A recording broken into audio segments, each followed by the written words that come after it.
Hello and welcome to another episode of Between Two Peers. We're a live stream show where the hosts, that's me and Danger Muppet over there, invite a guest from around the known world to answer your pressing questions about life, the universe, and everything. This week is sponsored by Don Q, White Rum, and Diet Coke, because it makes the Dirty Duchess come out and play. And who the Dirty Duchess is, you will find out in a minute. I am Tulia Alori. I am a Laurel from the West Kingdom. I've been in the SCA for 2/3 of my life and show no sign of stopping anytime soon. So anytime anyone says the SCA is losing membership, well, it ain't me. So with that, I'd like to turn this over to my beautiful co-host. That is Duchess Sir Helga, aka Sir Danger Muppet. I am Sir Danger Muppet. I'm a knight, a pelican, and a royal peer in the Society of Creative Anachronism. And like my co-host, I have been in this thing for many years and showed no signs of stopping.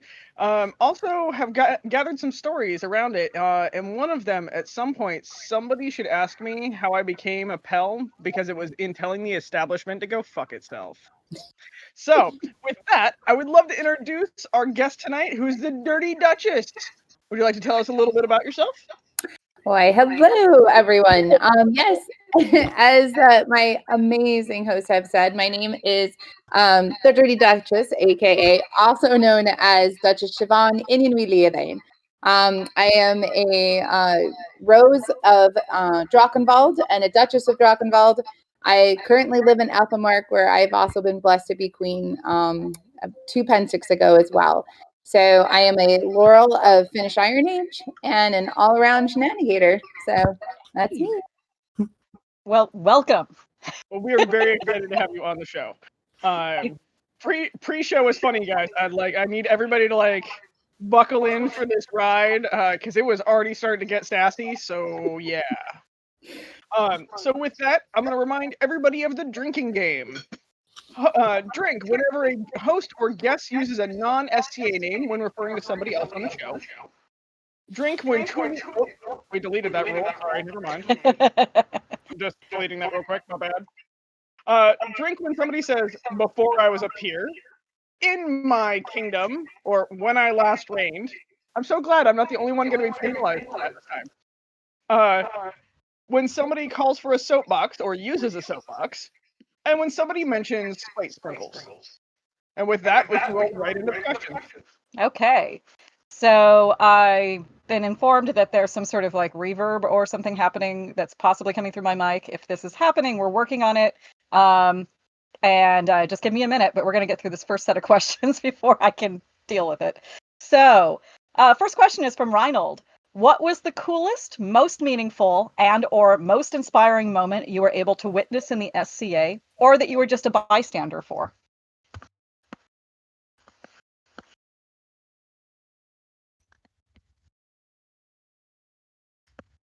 So you answered the questions first. Oh, silly me. And I'm just radio silence. All right, so most inspiring thing that I have witnessed.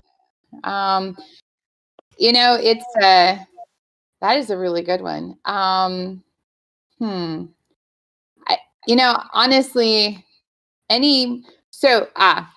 this is actually a personal moment that I would say that it inspiring, because it, we all talk about that one thing that, brings you to the SCA, or you step behind the veil and you're like, I am in medieval times.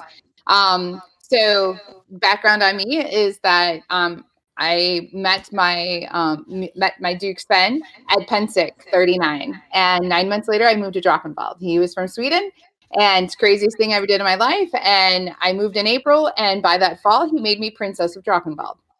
So here I am sitting in my first court, and in Drachenwald, the kingdom courts are in English, and the courts that are done in the other principalities or in the baronies of a different country, they're done in their own language. So here I am sitting there, basically, got married off to this Viking, and here's court, and it's being held in Swedish, and I have no idea what's being said. And my Viking king is sitting next to me, and I'm just and I have to have interpreters tell me what exactly is going on while I'm sitting there in court. And at that very moment, I'm like, oh my God, like here I am really reenacting something that would have happened back then. And it changed me at that point in time. So that would be fine.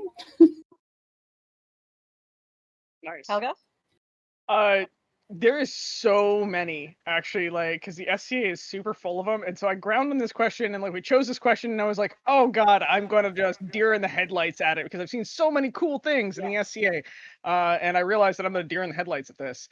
One of the most meaningful things is watching people surrender their regalia so somebody else can have it. Many times, especially like mid-level awards or grant level awards, something will have gone wrong and somebody has forgotten to bring a piece of regalia or something else like that, and watching somebody else take off their award to gift it to that person in time, so they have it, I think is one of the coolest gestures that we make in the SCA, because it is constantly done and it's not expected, but it is so bred into our culture. It is the gift. Nothing is ours. We all pass it along. And so to see that done on the fly with no planning, nobody thought about this, like, oh, hey, sneak, don't bring one. We're going to see who's going to give it to him. Everybody, there's always that moment in time where you're just like, oh shit. And then like somebody just eloquently steps up and presents a piece of themselves to this person when they weren't even intending to. And it's just, that's one of those things that's really inspiring to remember, to always gift, always be ready to give what I have so others can have a better experience. Yeah, I'm having a hard time also picking a moment because there's just so many, and also just a little bit of background information that when Helga and I choose these questions, we kind of choose them and don't think about them very much. And so in a lot of ways, we're sort of answering them for the first time like our guest is. So it's not like we're super prepared. And I actually like that about how we approach the questions on the show, because I think it's kind of authentic and you end up with some really random shit. But to answer the question, I have to admit, I think probably the coolest things that I have ever witnessed in the SCA happen to be 9 times out of 10 AOAs. And it's just the cheering everybody, absolutely full on cheers and support and applause for that person who gets called up for what's probably their first award, or at least their first major, it's a major award. Uh, and so one of those things that's magical about the game is that it does kind of, it allows people to feel appreciated. And those moments are really inspiring for me. I always cry at every AOA. I cry at every in the West Kingdom, in the West. We have these leaves of achievement, and I always cry when those get given out as well, because those are also kind of the first awards past the AOA that people are awarded for showing some sort of competency in an art, service, or fighting. And so yeah, it's really meaningful when those two kind of stages get passed on. Yeah, I don't know. I have a hard time naming a specific one, but I will say that all of those, every single time, everyone, I don't care who it is, I will cry and cheer and like hugs and just be ridiculous about it because, gosh darn it, go you, Lord Lady Armiger. I stand by my statement of the AOA is the most powerful award we give in the society. Mm-hmm. So, all right, we ready for the next question? Yeah. Cool. The next question comes from Amy. What is your funniest yet most embarrassing moment? This can be SCA or non.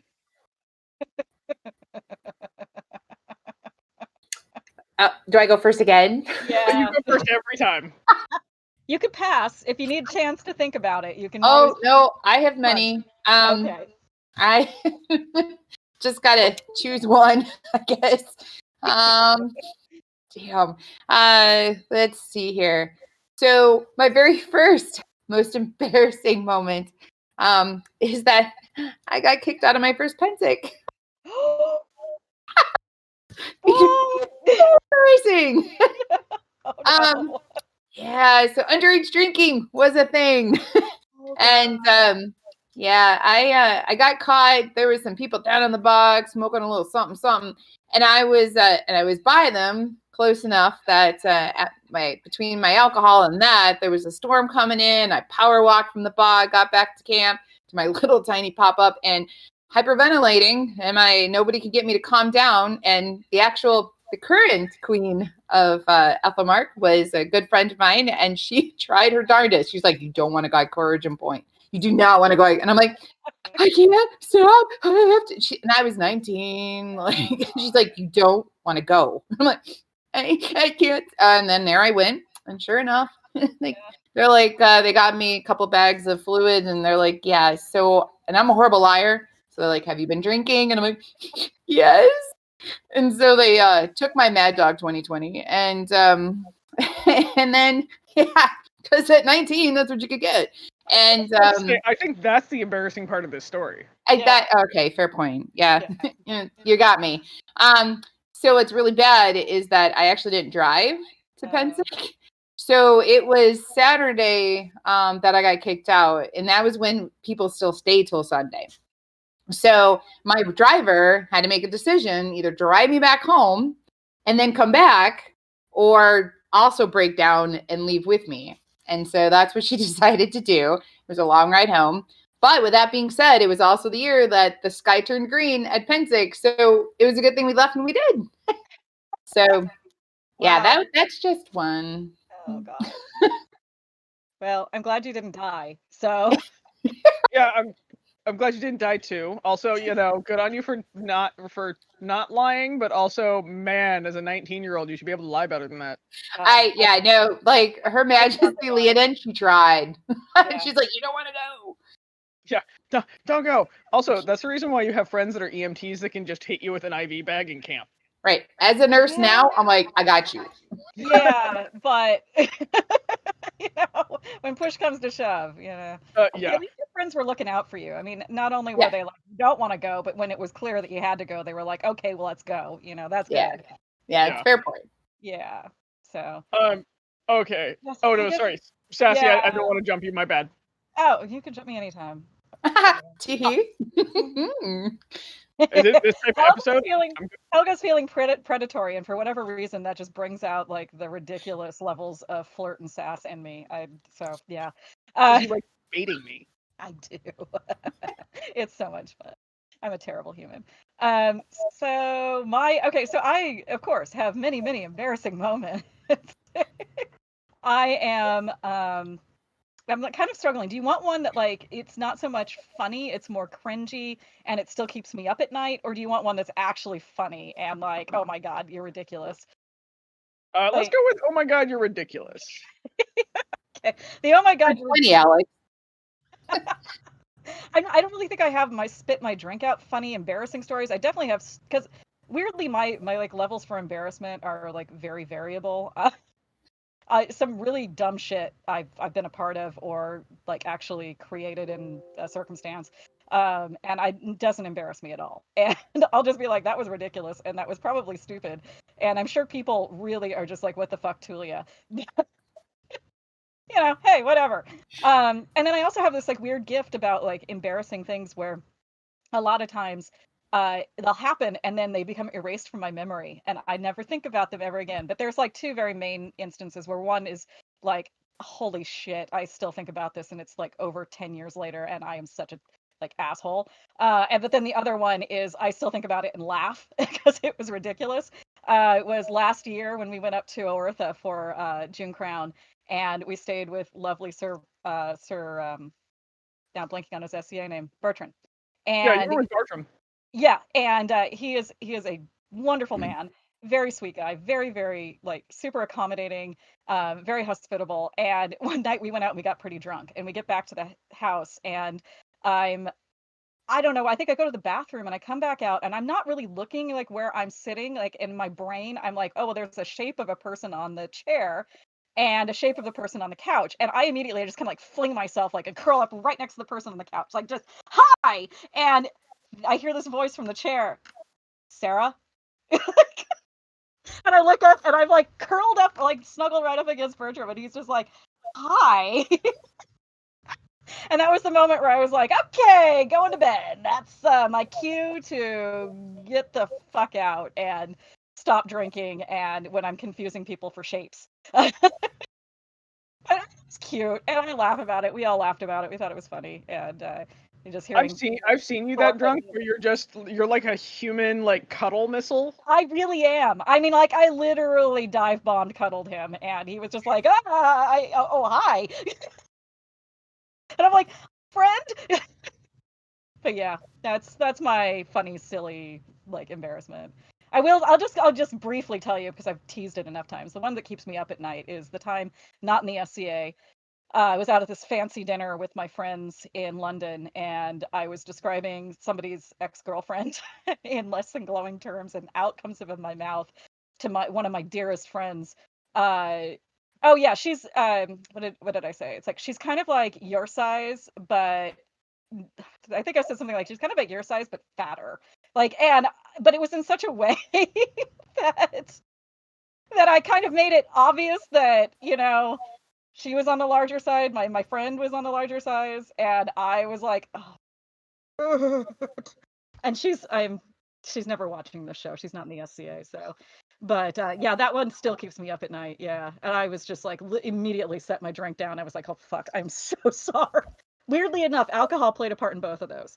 So I've accidentally called a friend fat before, and I was just like, my bad. Yeah, I'm an asshole. That was a moment too where I realized, oh, I'm a fat shaming asshole.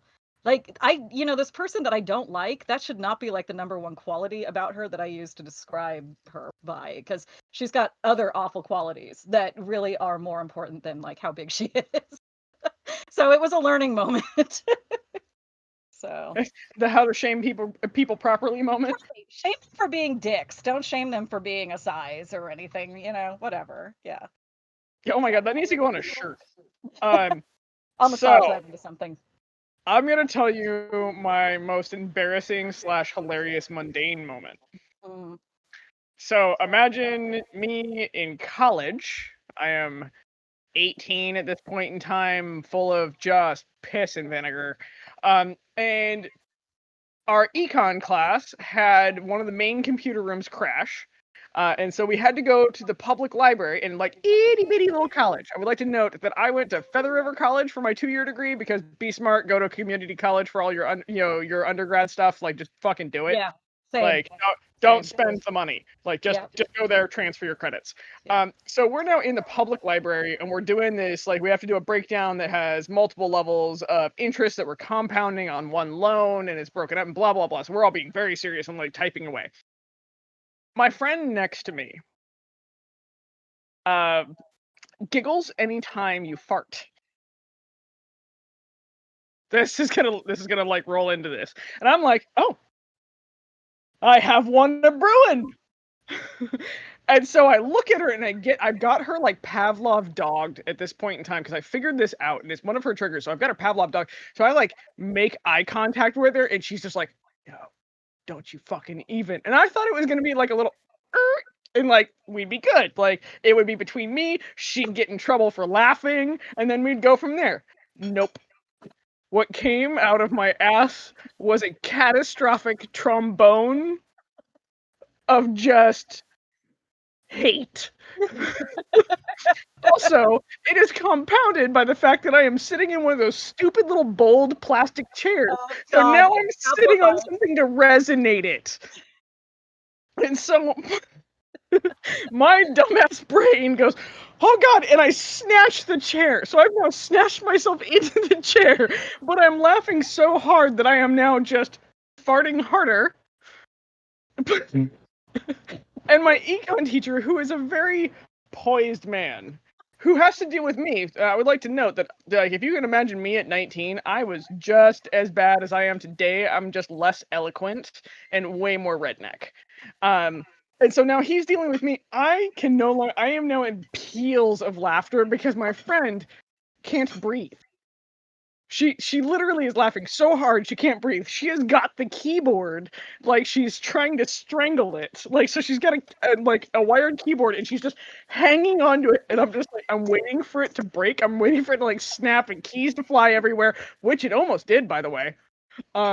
And at this point now, I have wrecked the entire class because the entire class is now staring at us, and this is happening, and all of us are like anywhere between 17 and 21. Guess what? We think this is funny as hell too. And so now everybody's laughing, and it just like rolls through the entire library. That entire college had like 1,000 students in it. You can guarantee who got asked that at the lunch table for the next 6 months. And if I could recreate it. No, I cannot recreate what came out of my ass that day, okay? That was a fucking special moment. If you were not there to experience, fuck off. It was one of those magic moments that will never recur again.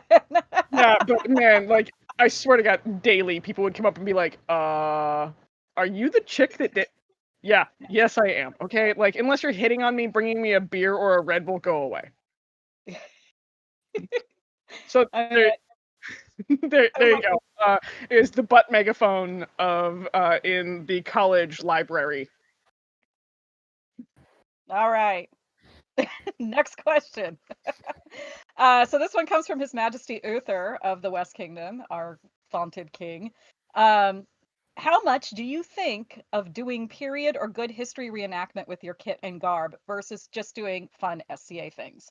And I think what he's asking is really like, do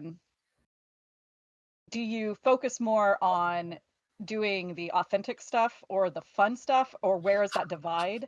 I think that's kind of where he's going. What do you think, Helga? Because it's worded a little weird. I think that he's asking in like, what way do you take your persona? Like, do you expect people to be more period, or do you expect like that fun thing, and where do you hold yourself in that bracket? Okay, that makes more sense. Yeah, it was worded a little strangely, and I was going to follow up with him about it, but didn't. So completely managed.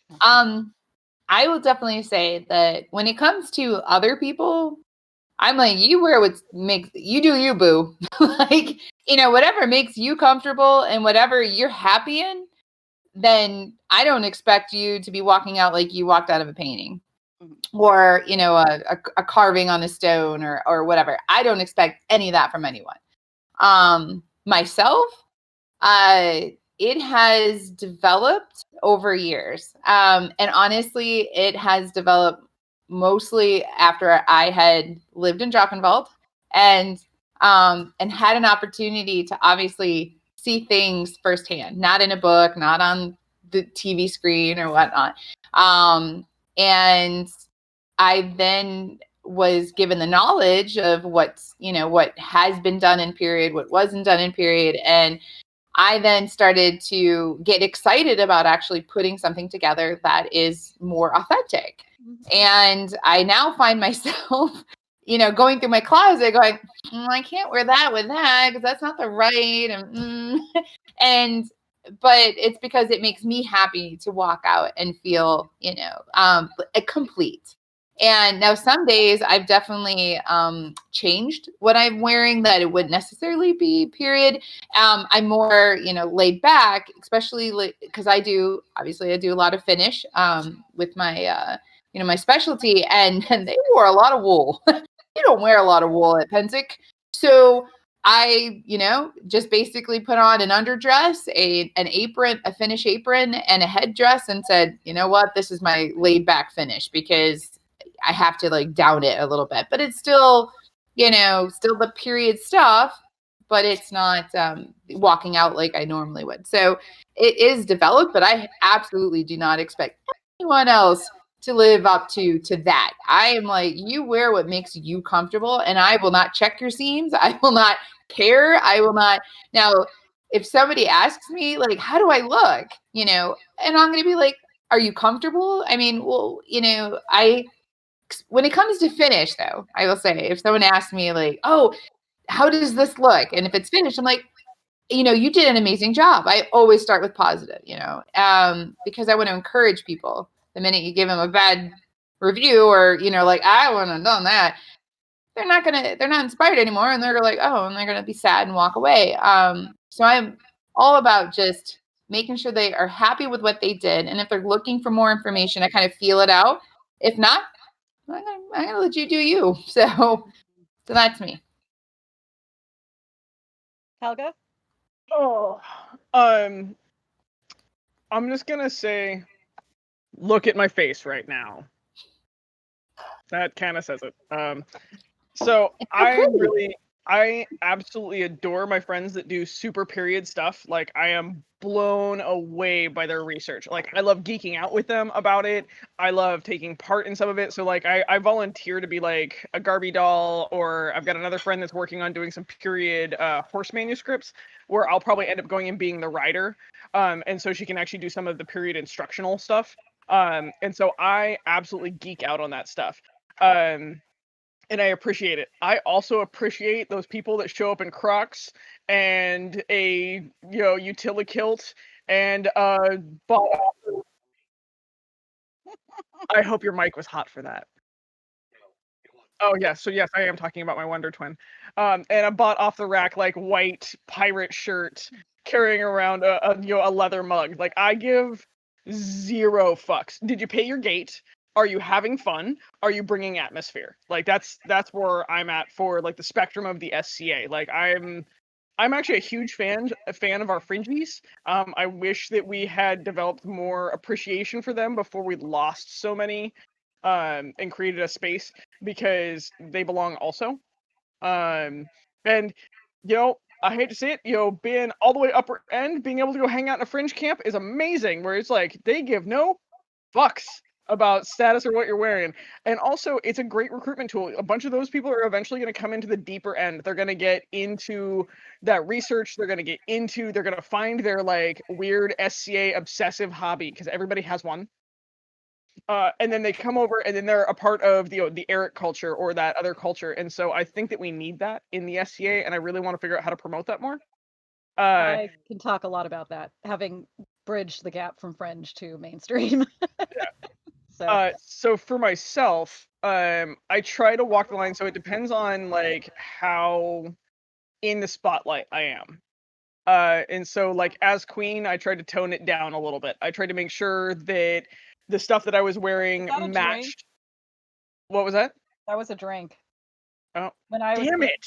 It totally was. Okay, so I'm just when I was reigning, we already drank for it. Now I can finish the thought. Is I tried to tone it down. I tried to make sure that I was wearing appropriate gear and not crossing the cultural barriers, and paying attention to that. And that like led me to a bunch of research about like head wraps, and stuff like that, because my hair is dyed really weird colors.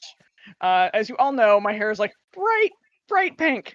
And so like I tried to make sure that was always covered. I tried to make sure that my makeup wasn't too heavy. I tried to make sure that I was representing whatever culture I was taking on better. And so like the more in the spotlight I am, the more OCD I tend to get.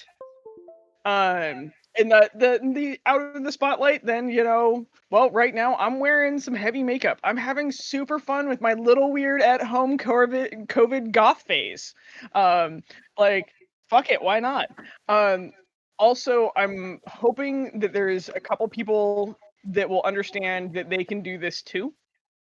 That what we do is a really fun, amazing game that changes our lives, but it's also still dress up. So you want to know what? If you feel like putting on a heavy set of eyebrows and a bunch of like goth makeup, fucking do it and still show up and have fun.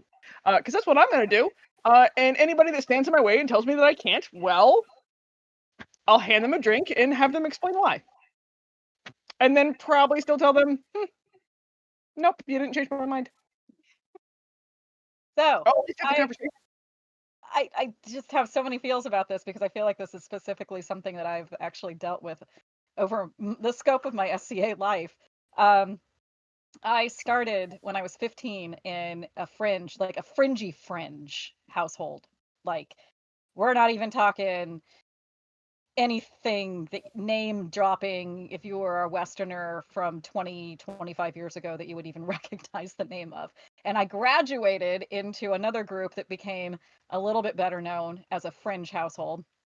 And then from there, I was like, I think I've mentioned before, I was a lot like Ariel, the Little Mermaid, where I was like, I want to be where the people are, and like just gazing at the Eric and being like, someday I will meet all those people and I will be part of the SCA. And then I got a lot of shit from the fringe for wanting to do that. So it's sort of this weird two-way street with the fringe. One is that they definitely were shit on a lot for being fringies from the mainstream SCA, but they also turned around and really worked hard to undermine any sort of mainstream SCA effort to integrate them. So there's this very, very distinct chip on the shoulder effect, especially when I started, of, you come in as a fringy, well, you're automatically accepted, you're one of us, but don't you dare go down to the Eric and meet and talk to any of those people, because if you do, you're betraying your roots. Like, it was a whole thing. So a lot of pressure from the inside the fringe to not integrate with the mainstream SCA was a real problem for me for probably about the first, like, 6, 7 years of my SCA experience. And finally, what happened was I just was like, probably like 4 or 5 years in, I said fuck it, and I auditioned. I competed for a principality level office, bardic office in Principality of Sinagua, Bard of Sinagua, and I won. And that forced us, the household, and me with it, or forced me with the household came with, to kind of integrate a little bit more. And the more we integrated with the mainstream SCA, the more we realized they weren't a bunch of like soul-sucking demons who hated us just because we were fringies. And the more, just it kind of got easier to transition in, and so on and so forth. And then when I left the SCA for a few years in my early 20s and came back, I came straight back in with hardcore into the mainstream. And so I've been the mainstream. I've been the man. I used to joke too that I joke a lot that I was like the little punk rock kid in the SCA, in the fringe, where I was just like, fuck the establishment all the time, and like, and and then now I am the establishment, and it happens. I'm sorry guys, it does happen. But so for me, like, that's a whole preamble to the actual answer to this question, is that I've done both, the elf ears and, just getting your weird creative freak on, doesn't matter if it's historically accurate or not, you're just exploring your creativity in your kit, in your costume, in your environment, with your persona. Like, my first SCA name was picked out of a Llewellyn's book of Celtic names. So I mean, we're going like, it was really not documentable to anything whatsoever. McMearden, for fuck's sake, was my last name. So, and it also was like 3 different Celtic languages all kind of mushed into one. It was very, very weird. But over the years, as I matured and my interests matured, I started getting really, really psyched out about the historical accuracy side of things, and I really, really wanted to pursue more historical kind of what I looked at the time. And this was also a phenomenon that was happening like in the early 2000s, late 90s, early 2000s. The internet was picking up, websites were very, very common at this point, and a lot of the museums were putting a lot of their content online. So it was like this whole new world, another Disney reference. I And think this is the first time we've had a musical episode. yeah, I know. I'm feeling very singy today. I was a bard, for fuck's sake. What do you want? But so we were getting all of this like primary source information, and I was just like mind blown. Like, I had all the books and everything, but to actually get that information in kind of real time, and a lot of the stuff from different angles that you never saw. You saw in a book from like one angle and that was it, but you can now see different angles in photographs from museums. And then another part of it too was there were a lot of European reenactment groups that were putting their content and their research online, and kind of starting to overlap with the SCA internet. And then I realized that there was this really cool thing about being historically accurate, to like really look like you stepped out of a portrait or out of a illumination or something, to really try to like drill in and get so geeked out about the minutia of like stitches per inch. And that was really exciting for me for a long time. And I ended up getting laureled during that period of like extreme like excitement about historical accuracy. And I'm sure, honestly, that that there are people that think of me and think that I'm one of those people that like shits on anyone who doesn't do historical, absolutely historical stuff. And I'm going to cop to this. Honestly, for a time, I probably was, because I was such a convert to the idea of historical accuracy that I just, to the exclusion of everything else, I wanted the SCA to be more authentic in every single way possible. What happened was I get laureled, I burn out, I have a lot of like other damage that kind of happens all sort of in like the same 3, 4, 5 year period. And I came out of that and I realized like I missed the fun part of the SCA, the fun part when I was in my teens and my early 20s, when I was in the fringe and I didn't give a shit about like, politics or the having to be, have a perfectly authentic 15th century encampment, which required 5-6 hours of setup on a Friday night. And hauling all of our shit hours away and hauling it all back again on the Sunday and just being exhausted by every second of it. And so I really just stripped right back down to I wear what I'm happy wearing, what I'm comfortable wearing. It's not going to be 100% historically accurate. I'm okay with that. We can talk about what is and isn't. I can give you examples of what is. I can give you examples of what isn't, and we can discuss like where it all fits into the SCA. And I think there is, honestly, that's kind of the sweet spot of the SCA. And I said this, I think, in the last episode on Wednesday, the Between Two Queens episode, where I was like, the SCA being a big tent allows us to all have this sort of like wonderful mixing of how things can be done. It's not one way. It's not one, it's not dogmatic about it at all. You can be running around in your elf ears, or you can be like the most spin your own textiles or weave your own textiles and hand sew everything and make sure everything is like the right amount of stitches per inch or the weaves per inch, all that stuff. And it's like, you can do that too. And it's great. And I'm happy for both of you. So that's my long-winded way of saying I've kind of come full circle. And now I think I found a sweet spot of, I like singing Stan Rogers songs around the encampment at night, but I also love singing, historically accurate 12th century Latin chants. Like, that's fine too. Both things can exist in the SCA. That's why we're awesome. I guess that's a soapbox. I think that 100% counts as a soapbox. We're also getting the over 5 minutes, Tulia. I got that a while ago. Yeah, whatever.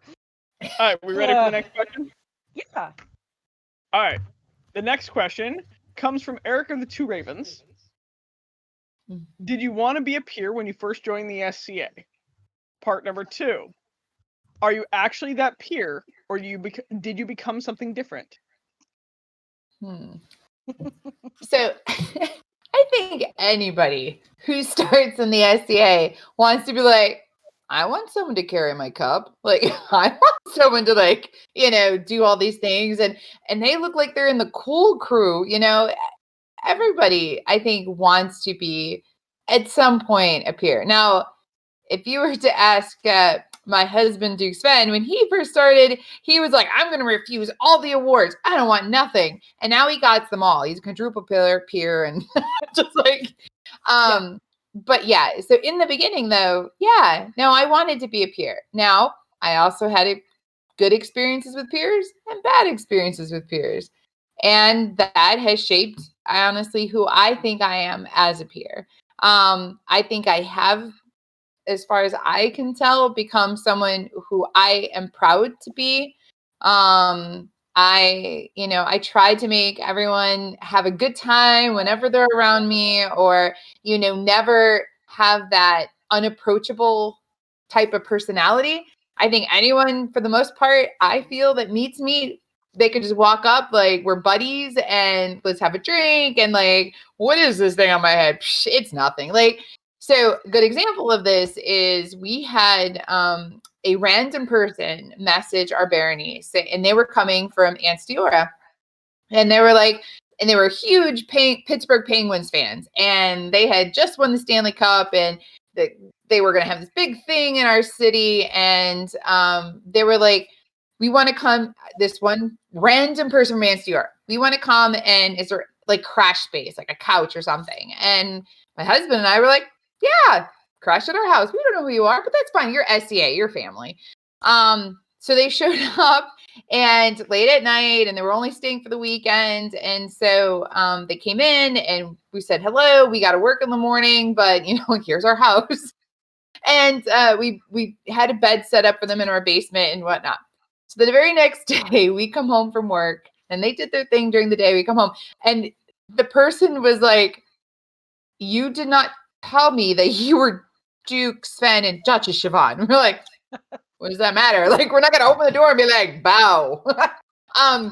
We're not like that. It's like, please, it's like, shine my crown. Yeah. Yeah.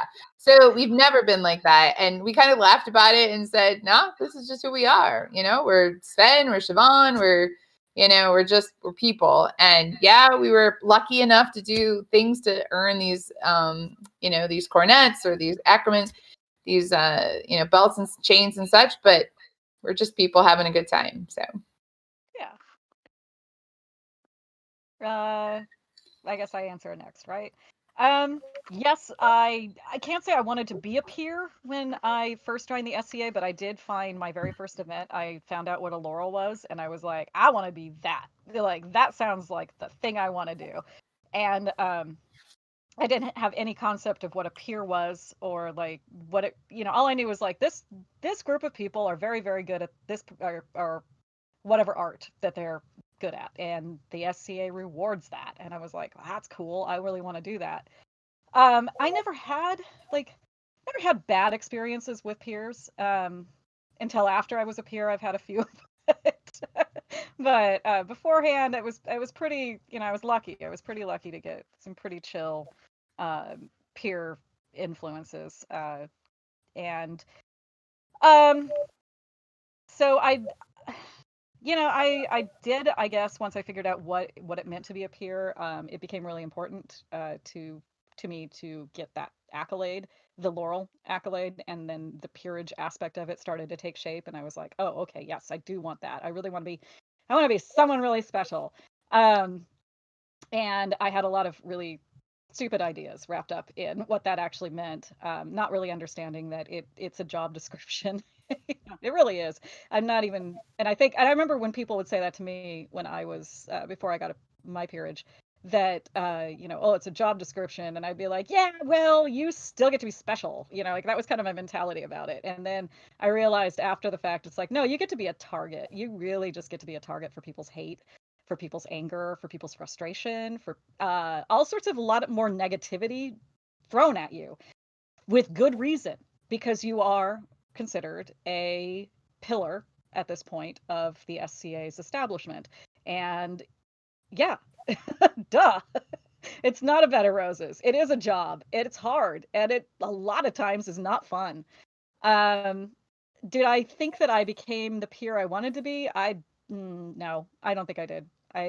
In my mind, I had this completely different idea of what it meant to be a peer. Even after I was offered, and I talked to a lot of peers about like what it means to be a peer, and my Fisher Price, my first peerage kind of a thing. And it wasn't until several years later that it started to dawn on me that I didn't like that type of peer that I was becoming. I wanted to be the kind of peer that inspired fun, encouraged people, was welcoming, was somebody that you could go to in a pinch for any reason whatsoever, because I've spent a lifetime creating connections in the SCA, and I can connect you to anyone in any situation that you need connecting to. I am a resource, and I wanted to be that. And I started to kind of refigure what I meant and what being a peer meant to me, and looking at it more as I'm a facilitator. I can be a facilitator for knowledge. I can be a facilitator for fun, and I can be a facilitator to, get shit done when it needs to get done. And that's what I've started to focus on. So my idea of what a peer was before I got Laureled, I don't think I'm that person. And I'm glad I'm not that person, honestly. That person was not happy and was really, really stressed out all the time. Helga? Oh, this is the question of a lifetime, really, because who doesn't want to be a knight when you're that little kid that's obsessed with stick fighting? Like, So yeah, I wanted to become a peer. I wanted to become a knight. And to be very bluntly honest, I could give fuck all about any of the other peerages. Like, that's just to be honest. Because when I first started, I didn't understand the weight of those peerages. I didn't understand like what they brought to the table. I saw royal peerage as like kind of the prize for being good enough at fighting and then being the consort. Like, and I'll tell you, wow, did I have an attitude adjustment about that. So the answer is yes. When I came into the SCA, I wanted to be a peer, but it was a very narrow band, and I wanted to be a prowess peer. So I wanted to be a prowess knight. I wanted to be badass enough that none of those knights could say, well, she isn't good enough, because welcome to the giant chip on my shoulder about being a woman in a male-based sport. And having grown up with a lot of toxic masculinity and having to blend in with it and learn how to adapt to it versus basically telling it to go fucking take a leap. And I'm still working on that, actually. A lot of work. But am I actually that peer? Fuck no. I am not the peer that I originally would have thought I would have been, and I'm not even the peer that I thought I would have been 5 years ago. And so we just got the Facebook reminder today that Anton won Coronet for me 4 years ago today, and that was the start of me swearing fealty to our kingdom 8 times in 3 years. All of those peerages. So, or stepping up or stepping down as prince and princess or king and queen. So like a massive adjustment to my world real fast. And I think the peer that I became is much more of a franchise-based peer and much more of a faith-based peer. I mean, I can still throw down, and I hope that, I mean, as a knight, I should be able to throw down. I'm sorry, like, pick up a weapon? Awesome, I'm gonna hit you with it at least once or twice, and you're gonna regret fighting me. But also, I developed many more weapons and many more tools along the path than I thought I would. Mediation, conversation, like basically getting conversations to start and then keeping them stable. Mitigation of damages. Like there's a bunch of stuff. Leadership. Like you can be a prowess-based peer and never understand leadership. You can't be a royal peer and not understand leadership. You're gonna have a shithouse reign if you do that. And so the peer that I think I became, and I'm still growing as a peer, I still have a lot to learn. I'm totally going to step on my big fake dick at some point. Because, I can buy mine off the shelf, which means it's any size that I want. And so I'm going to still stumble and I'm still going to develop as a peer, but I actually hope that the peer I am today is much better than the peer I imagined myself being. And much more rounded and balanced and healthy. Because just being a prowess-based peer and just being a peer out of spite gets nobody anything. And you don't actually understand what a peerage is then. And you're not going to be able to give back to the society. And really, my peerages are here to give back to the society and give back to our populace. So yeah, there you go. Very roundabout way to say I hope the fuck I'm better than what I thought I was going to be. Yeah, I think go ahead. Oh, it was just, as an afterthought. Because I always think of these things after. One of the things was, so if you ask anyone, when I moved to Drachenwald, I was very service oriented. Like, I mean, arts and science. I'm like, no, that's not me. I'm not an arts and science person. I'm a service person. And it wasn't until I found, of course, the thing that just caught my eye. And then I started researching it. And then even in the beginning, I literally had to go through a 12-step program to say I am an arts and science person. Like I kept saying, nope, I'm a string and macaroni noodle kind of girl. Like I'm a one and done. Like I made this one thing. It's cool. I'm done now. And then I started teaching and they're like, how about now? I'm like, no, it's still not now. And then eventually, here I am, right? Now I'm a Laurel and I'm like, I still don't know why they did it. I mean, I do, but I don't. But it still feels weird. Like, I still, so I am a different peer than I thought I would have been 8 years ago. 8 years ago, I was on the service path and now I got this wreath and it's pretty awesome, but it wasn't what I thought. So you just got to find that passion, right?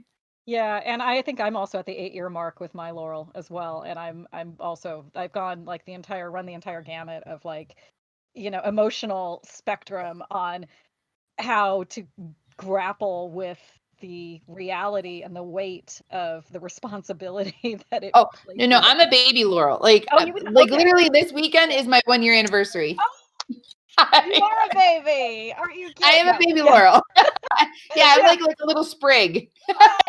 Not even the full leaf. A little I cute can't little- cover Adam or nothing.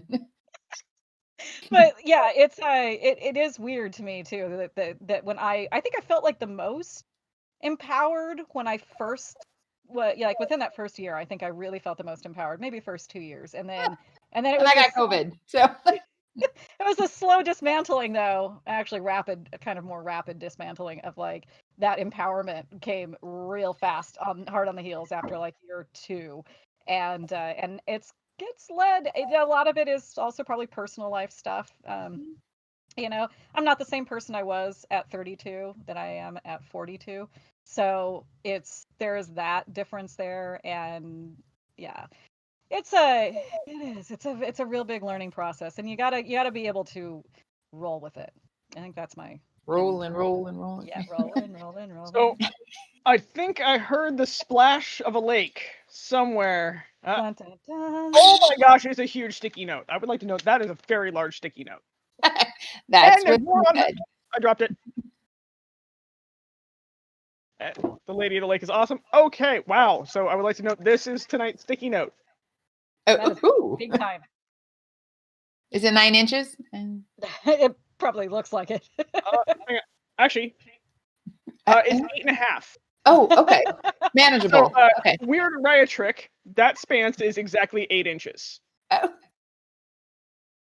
So, it's great for when you pick guys up and they're like, I got a huge dick. And I'm like, let's go. Eh. Meh, okay, you're a little above average, whatever. You do you, boo. From the Lady of the Lake. Now that you have said that this is a musical show, what's your favorite song to sing in the shower or car? Please sing me one line of it. Also, thank you very much. I now have a whole new world stuck in my head. Right? I'm so good. I love you, Lady of the Lake. LOL. Mhm. All right. So are we talking like a very recent song? I was about to say, I'm going to go with something super recent. Okay. Right. So, because legit, because of COVID, damn you, COVID, TikTok is the devil. And all I have in my head is the WAP song. So,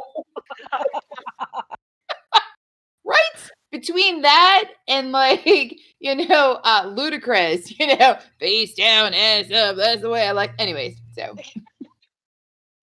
Helga, do you want to answer it? Because.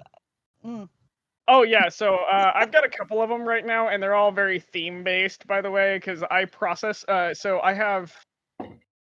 What is it where music causes, like, basically almost like visual hallucinations? Synesthesia. Yeah. So, like, I have a very mild level of that, but I, like, process emotions and get very vivid imaging out of music. And so, like, when I'm processing, like, all of a sudden I'll, like, find this really fucked up playlist that I'll just listen to on repeat. And one of them right now is Under Your Scars by Godsmack. And it's literally like talking about two people making sense because they're so fucking busted, and they can see each other's scars, and still actually are connected. And I'm totally not singing because I don't have a singing voice. That's bullshit. Hardcore. I sing in the trip for a reason where I can turn the volume up and drown myself. Nope. That's why karaoke was involved. And you've got a great singing voice. She's just no. You can't pay me to sing on mic. One of these days. Oh, Helga. So I'm looking at these text messages coming in from my boyfriend who's all like, Queen song. I guess I sing a lot of Queen songs.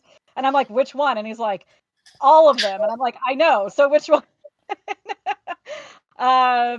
And then also now he's mentioning I've been humming the Hobbit song actually, or the Lord of the Rings theme a lot since Tuesday because it was Hobbit Day, so that's been stuck in my head.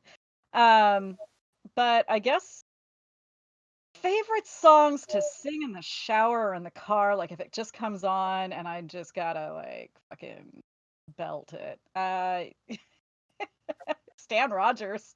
It's gonna be Stan Rogers because like you cannot not sing Stan Rogers songs once you learn them and they become a part of your DNA. If somebody says, "Oh, the year was 1778," somebody else has got to say, "How I wish I was in Sherbrooke now." And then everybody else goes, "A letter of marque came from the king to the scummiest vessel I've ever seen." Come on, everybody, you know it. God damn them all. Can't pay you to sing. You can't pay me to sing. Like literally, she's holding up a $5 bill. The lady in the lake just showed up with cash to make me sing. No, I can't sing. I'm not singing on mic. You know how drunk I have to be to sing on mic? Hard. Oh. Do it. Do it. Do it. Do it. Peer pressure. Peer pressure. Now the black swan rises and she spreads her wings. That song because I totally will sing it. I know. You fucker. Santa House of Kings.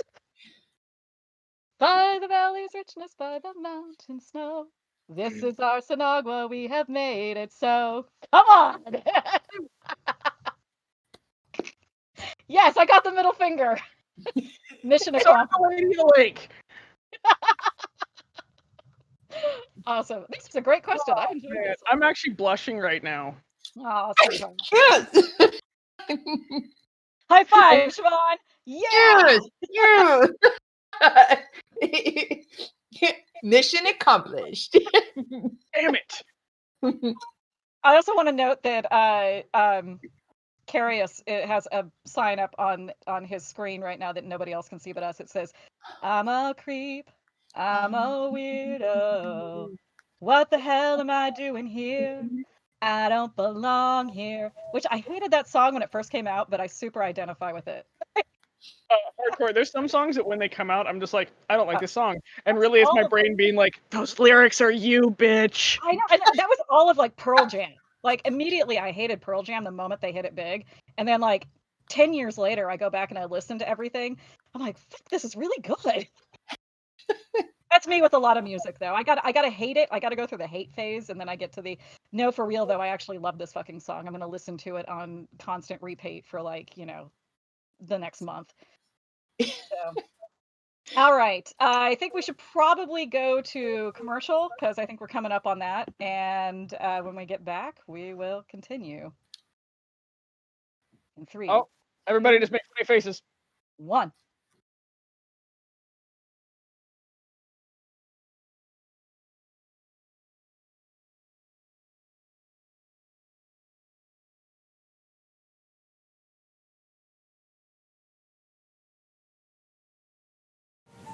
At the Fairy Tales Chest, you can find a large selection of replica historic jewelry from various cultures, including Viking, Baltic, and Slavic. The artist is an immigrant from Ukraine, and as such, her biggest passion is various Slavic temple rings. All jewelry in the shop are reproductions of authentic archaeological findings. You can also find looms and weaving tools, as well as hand-forged sewing needles and complete sewing kit. The proprietor does the band weaving herself, so most models of tools and looms have been personally tested. You can find the Fairy Tales Chest on Etsy at etsy.com/shop/thefairytaleschest. Happy shopping! Miscellaneous Etc. makes custom machine embroidery and garb. From patches to horse barding, nothing is too large or too small. How about a heraldic mask or banner? Maybe a new cloak or hood? Livery for your entire household? Badges of office? Miscellaneous Etc. can do it all. You can find them on Facebook at MISC-ETS4, that is MISCETC, and the number 4. Miscellaneous Etc., where imagination meets reality.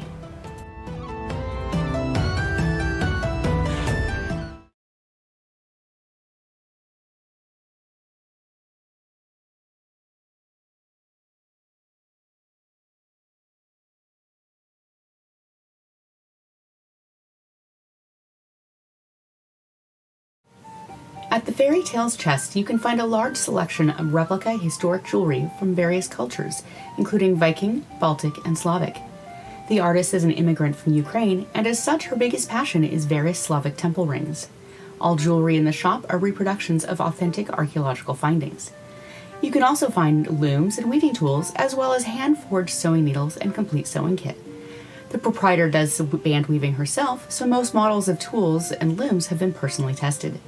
You can find the Fairy Tales chest on Etsy at etsy.com/shop/thefairytaleschest. Happy shopping! Miscellaneous Etc. makes custom machine embroidery and garb. From patches to horse barding, nothing is too large or too small. How about a heraldic mask or banner? Maybe a new cloak or hood? Livery for your entire household? Badges of office? Miscellaneous Etc. can do it all. You can find them on Facebook at MiscEts4, that is MISCETC, and the number 4. Miscellaneous Etc., where imagination meets reality.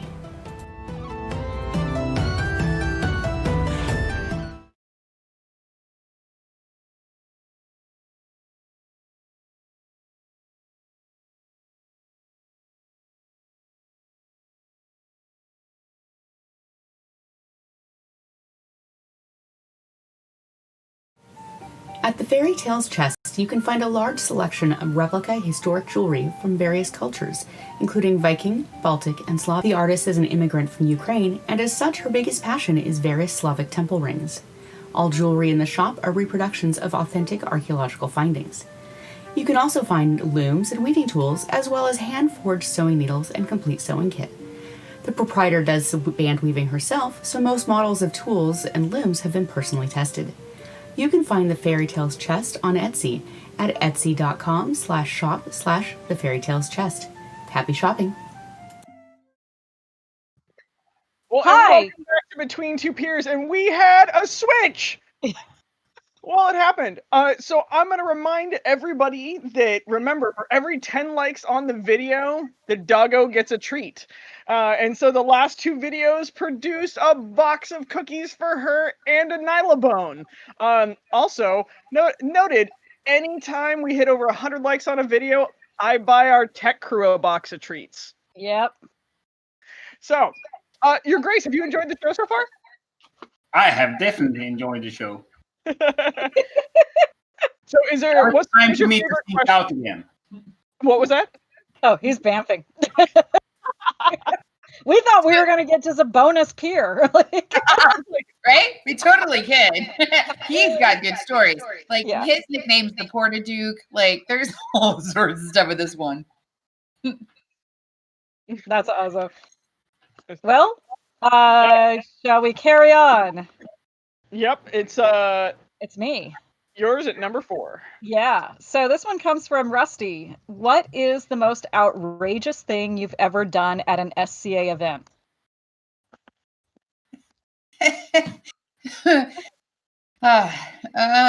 If you want me to set the bar for this one, I totally will.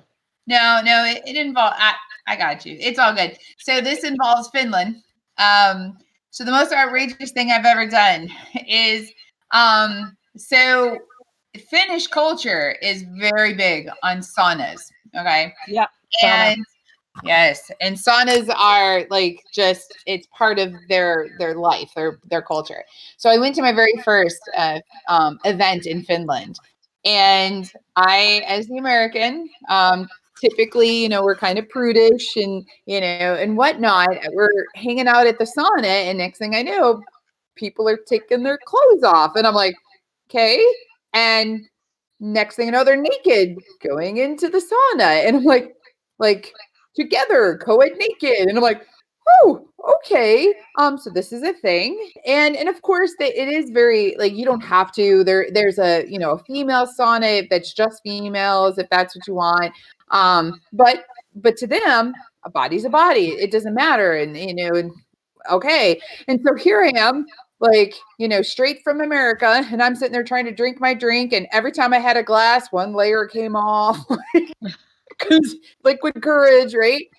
So the next thing I know, I'm basically down to my skivvies, and here comes the Queen of Drachenwald out of the sauna, butt ass naked. And she's like, Siobhan, I need a lady in waiting. I'm like, okay. And off came my last layer. And there I go, naked into the sauna. Now, fast forward 4 years later, and I am standing in a towel on the sauna porch in Finland, and my Laurel at the time comes up, and she's all fully dressed, and we're all trying to get her into the sauna. She's like, I can't. I didn't bring a towel. Ripped my towel off. It's like, you can use mine. So here I am, naked as a jaybird, standing on the porch, and that was the progression. So the craziest thing I did was get completely naked at an event. That's awesome. I guess my mic is being fussy, so I apologize if it's picking up stuff. Just tech crew is sending me messages and things like, turn your volume down. No, turn it up, turn it down. I don't know what I'm doing anymore. Okay, I can try turning it sideways, Baby Ninja. Thank you. The most outrageous thing I've ever done at an SCA event. Okay, so do you guys want one horse related or sex related? Because they are not the same. Sex related? Okay, so we'll go for sex related. I have 100% pinned the queen of one kingdom to another kingdom's throne to make out with her. That's it. That's all. That's all. Oh, I mean, there's other things. So, like, I totally did the teenager, like, almost caught behind the bleachers, fucking off the side of the warfield. Like, in legit, like, we both were just like, no movement. Fuck. You know the castle of Pennsic, so you got it at one point. I've actually, so I've never fucked on a hay bale, and I've never fucked in a castle. Actually, amusingly enough, like on the side, like the size of little like nooks and crannies, totally that chick. But yeah, it was there were still a bunch of people out there, and like the party was going on, and like legitimately both of us were like, just hold still, just. They're all like T-Rexes, and if we move, we'll get caught. We didn't get caught. So like the most outrageous thing is actually very simple. Of just like I have 100% been a terrible human being and pinned one queen to another queen's throne, and it was the rival for that war too. Like that was actually part of the point of like. What? It was a war point? Wait, what? Oh, well, yeah. Well, I think it counts as a war point. Like, yeah, it should. I may have also been reading at the same time. Let's see.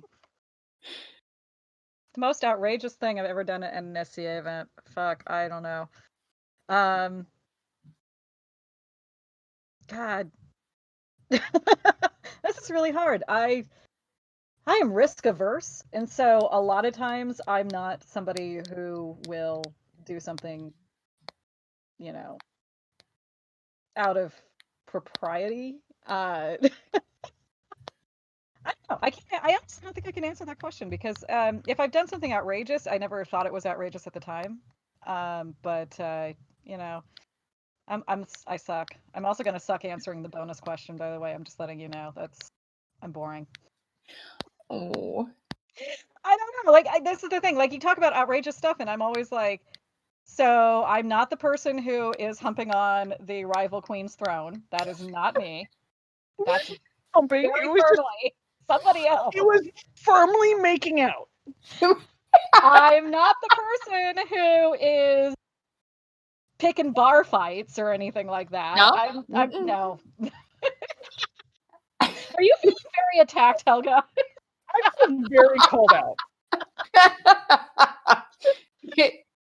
Yeah, Julia, let us get you to Finland. I promise you will come home with stories. Okay, so I love the Finns. They're rad. One of my dearest friends is Finnish, and she looks like an elf queen. Like she's tall and beautiful, and long black hair to her ass, and she's creamy white skin and piercing eyes, and just like the funniest person ever. She taught me how to say cuntwagon in Finnish.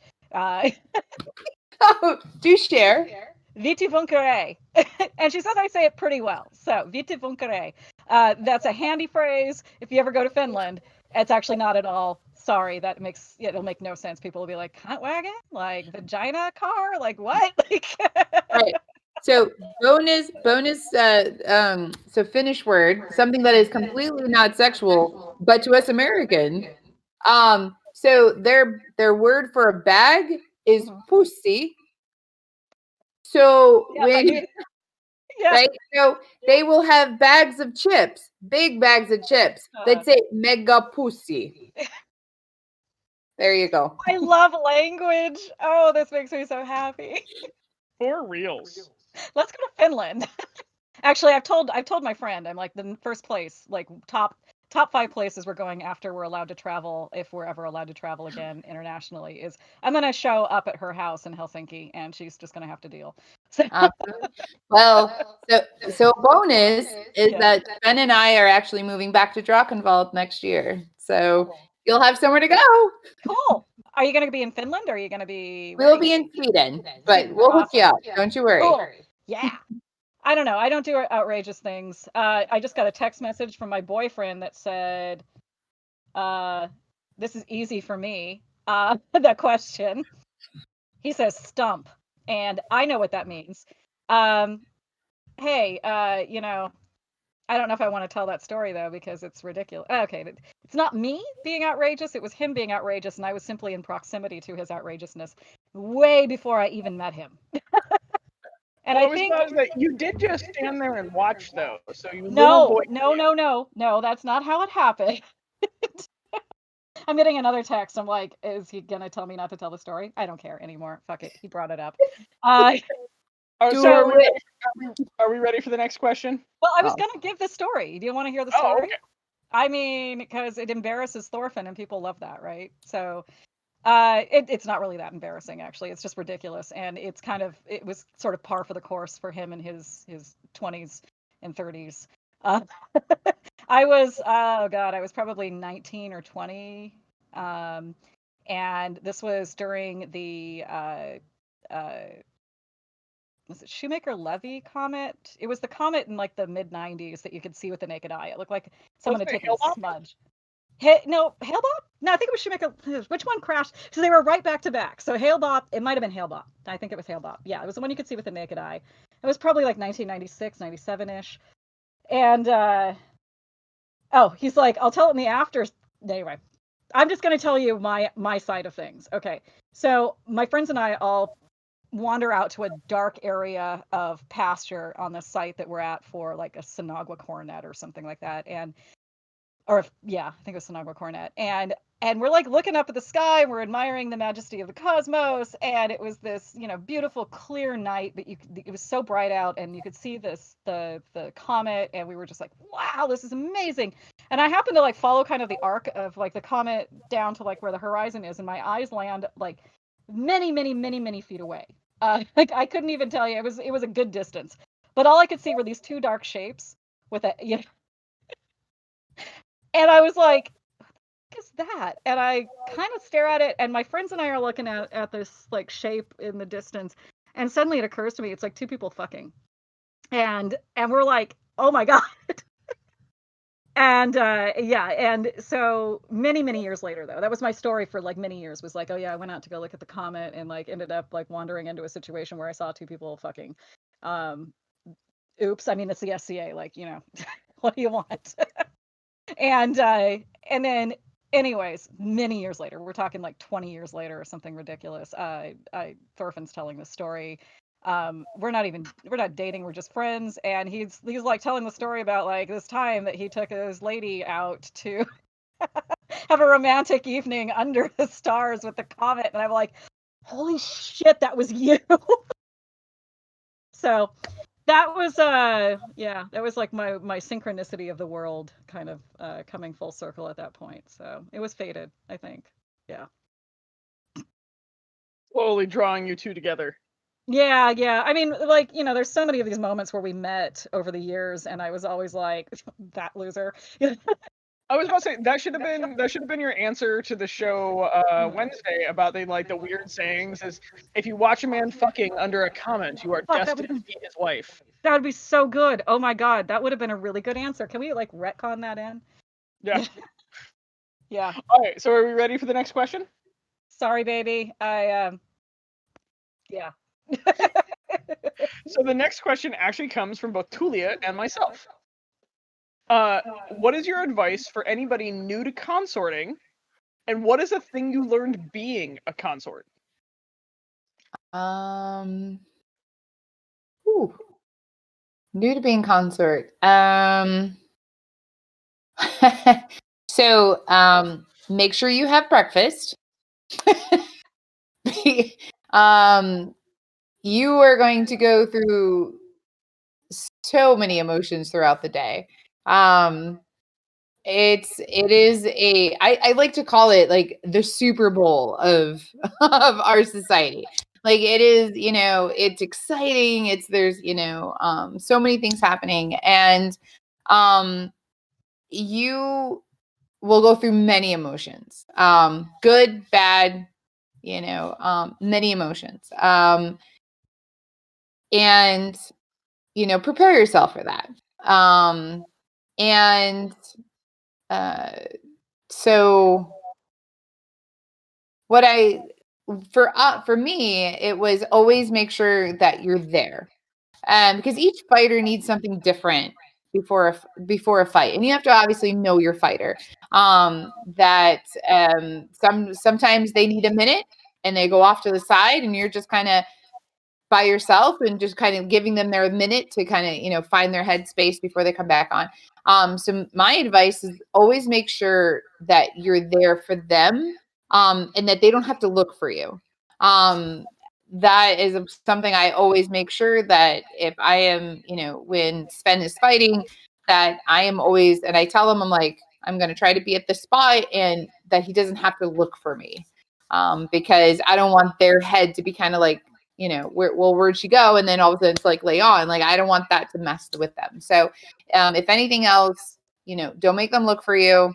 Try to be there for them, and just know that you're going to go through many emotions, throughout the day. That's good advice. I was pretty much given that same advice, and I it did not prepare me at all for anything. Although I do still love my my Laurel, who is a Duchess, has reigned twice, and it was like, her advice to me was in the Wana voice. Stand at the edge of the Eric, stick your chest out, and be inspiring. And I was like, yeah, Mom, cool, I can do this. I don't know. I guess my advice. So I feel like I'm still super new to consorting. I knew a lot about it in theory, but I didn't know anything until I didn't know. What am I hearing? I'm hearing like this slapping sound in the background. It's really weird. Anybody else catching that? Okay. I'm betting that it was our Dirty Duchess playing with her mic. Oh, okay. But so I basically was never fought for the vast majority of my SCA experience. Let's see, first person who ever fought for me was Thorfinn, and he went to semifinals, and that was 5 years ago. This October Crown, actually, this tomorrow. That would have been the 5-year anniversary of that. 5 years? It was 2015, yeah. And I just kind of didn't realize the craziness that comes along with being a consort to a high-profile fighter. I never got to cut my teeth on a small tournament or with a fighter that's just up and coming, or just have fun with it, that sort of stuff. It just went straight from fire to a fire pan or frying pan into the fire. And so I had a lot of real weird baggage about it. And then the next crown that we fought in was March Crown in 2016. That was going to be the 50-year reign, and we finaled that at that reign. And that was actually won by Helga's husband, Hansa, for Duchess Ebony. And it was a beautiful day. Like, I honestly could not have asked for a better fighting experience from a consort's point of view. The fights were so clean and so wonderful, and two of my favorite people, and I'm the fact that we didn't win, it's a bit of a bummer, but it wasn't like everything else sort of made up for it because that entire event was just so magical and beautiful. And so also that plays into the next thing that I sort of learned, was that you got to communicate with your fighter and find out what your fighter wants and what he needs. They need. And so Thorfinn is a very self-contained person. He kind of just helmet goes on, the machine takes over, and he doesn't need a lot of anything from anyone. And that's it. And that's just kind of how he functions. So it's not like I'm sitting there, giving him pep talks or analysis or like, even speaking to him between rounds because he just kind of shuts down. Like I don't really interface with him at all when he's in that mode. I just need to be visible so he knows where to salute. And then if I have like a glass of water and a little tray, he likes these little like Power Shot gummies. They're kind of little gummy form Gatorade stuff.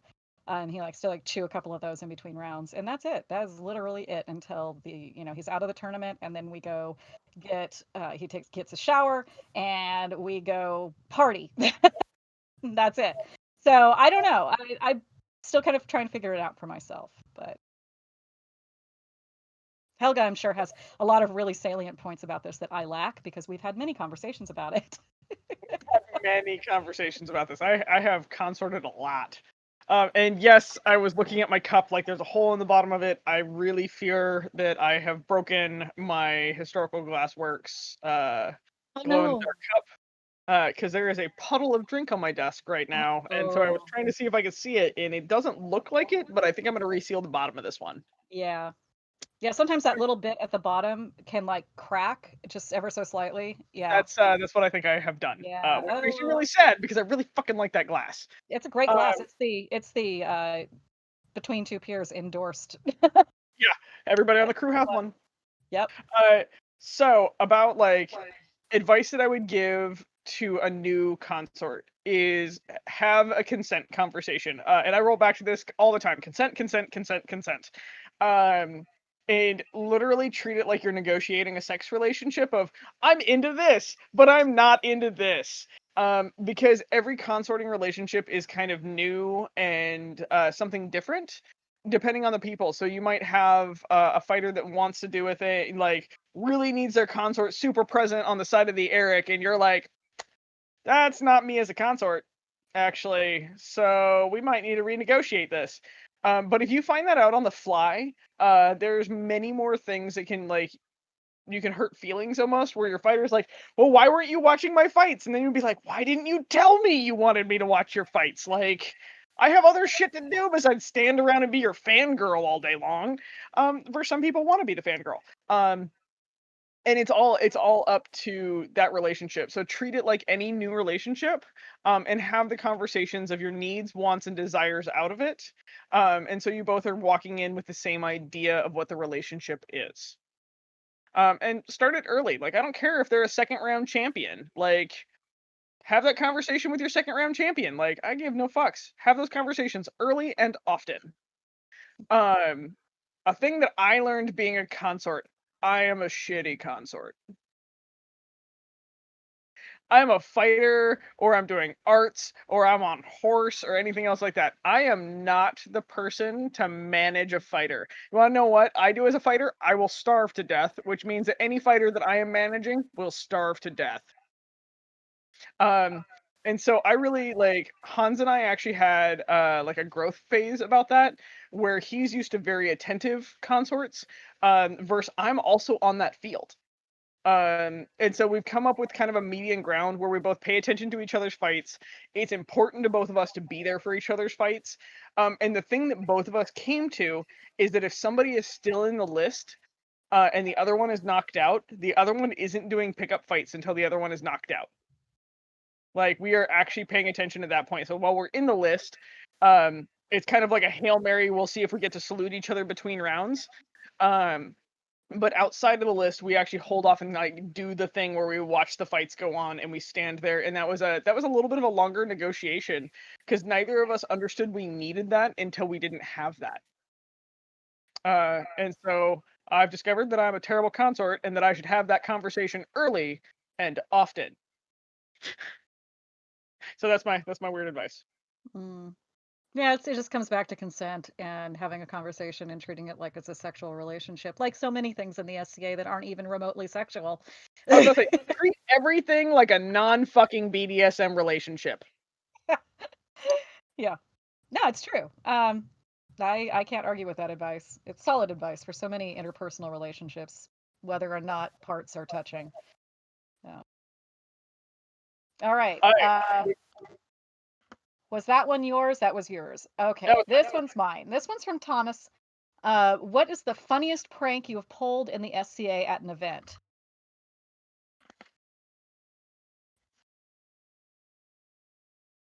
So my camera keeps freezing. I'm just like, I'm trying to even. So just quick trick, start your camera. So just literally turn your camera off and then turn it on again, and typically it reloads the program. Okay, so we'll try that then. So you guys could go ahead and answer first while I fix this. Oh, Right. look at you throwing us under the bus. Okay, so the funniest prank that I have pulled in the SCA. Everybody in the West Coast pretty much knows Fergus McCart. And most of them have heard the raccoon stories, because you get Fergus drunk enough and the raccoon stories start showing up.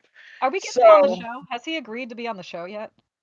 Fergus has agreed to be on our show. He is our so first we're one of getting 2021. Fergus stories. Yeah. So, and I'll give you everybody watching that doesn't know Fergus a little bit of background. Fergus is a louder than life redhead that grew up more redneck than me. Yeah, I don't know how to. And so he is, like, if you could imagine him just this loud, verbose, very full of the feels, amazing individual that grew up with a raccoon as a pet. Also, probably has a little bit of PTSD about that raccoon. So we get him drunk enough, and our favorite thing is get Fergus drunk, get him to tell raccoon stories.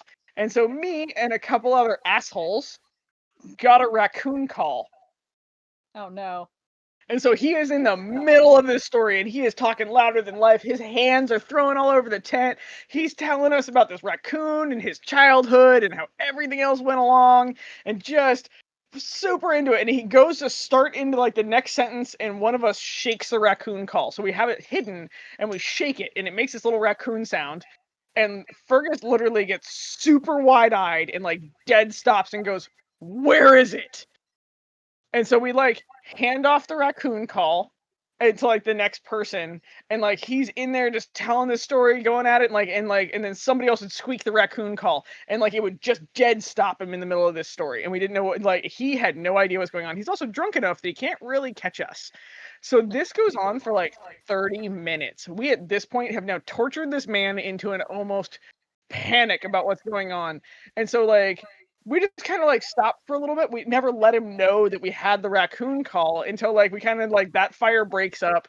And a bunch of us, well, Fergus is kind of the person that took care of us as teenagers. And so we're like trucking around with him, and we're all bullshitting and like hanging out. And then like he would stop, and like somebody over in the shadows would squeak the raccoon call. And he would just flip the fuck out again. Oh my God. We had sport for like 3 hours before he was just so wound up that we had to be like, Fergus, it was us. Because we were pretty sure at that point he was going to start tearing tents down with his bare hands to find this fucking raccoon. That's, everything is really good with Fergus. Any Fergus adjacent story is classic. I don't know. I'm coming at this from the side of things of like a prank. I don't like pranks. Like I find them tend to be like, it's one thing to take the piss out of your friends, but to like pull a prank on somebody can be kind of mean-spirited. Because I grew up in the SCA in a household full of teenage boys, and all they did was literally prank one another, which was basically haze each other. And I developed, I thought, we're all having a fun time until I got a little bit older and my prefrontal cortex fused a little bit more, and I realized, holy shit, that a lot of that was probably really fucking traumatic. I've, been not participant, but I have been adjacent to things like liftings, which are people laugh about it, but it's kind of also mean. And I stood there and thought, haha, everybody's like think this is funny, and realized in retrospect not so much.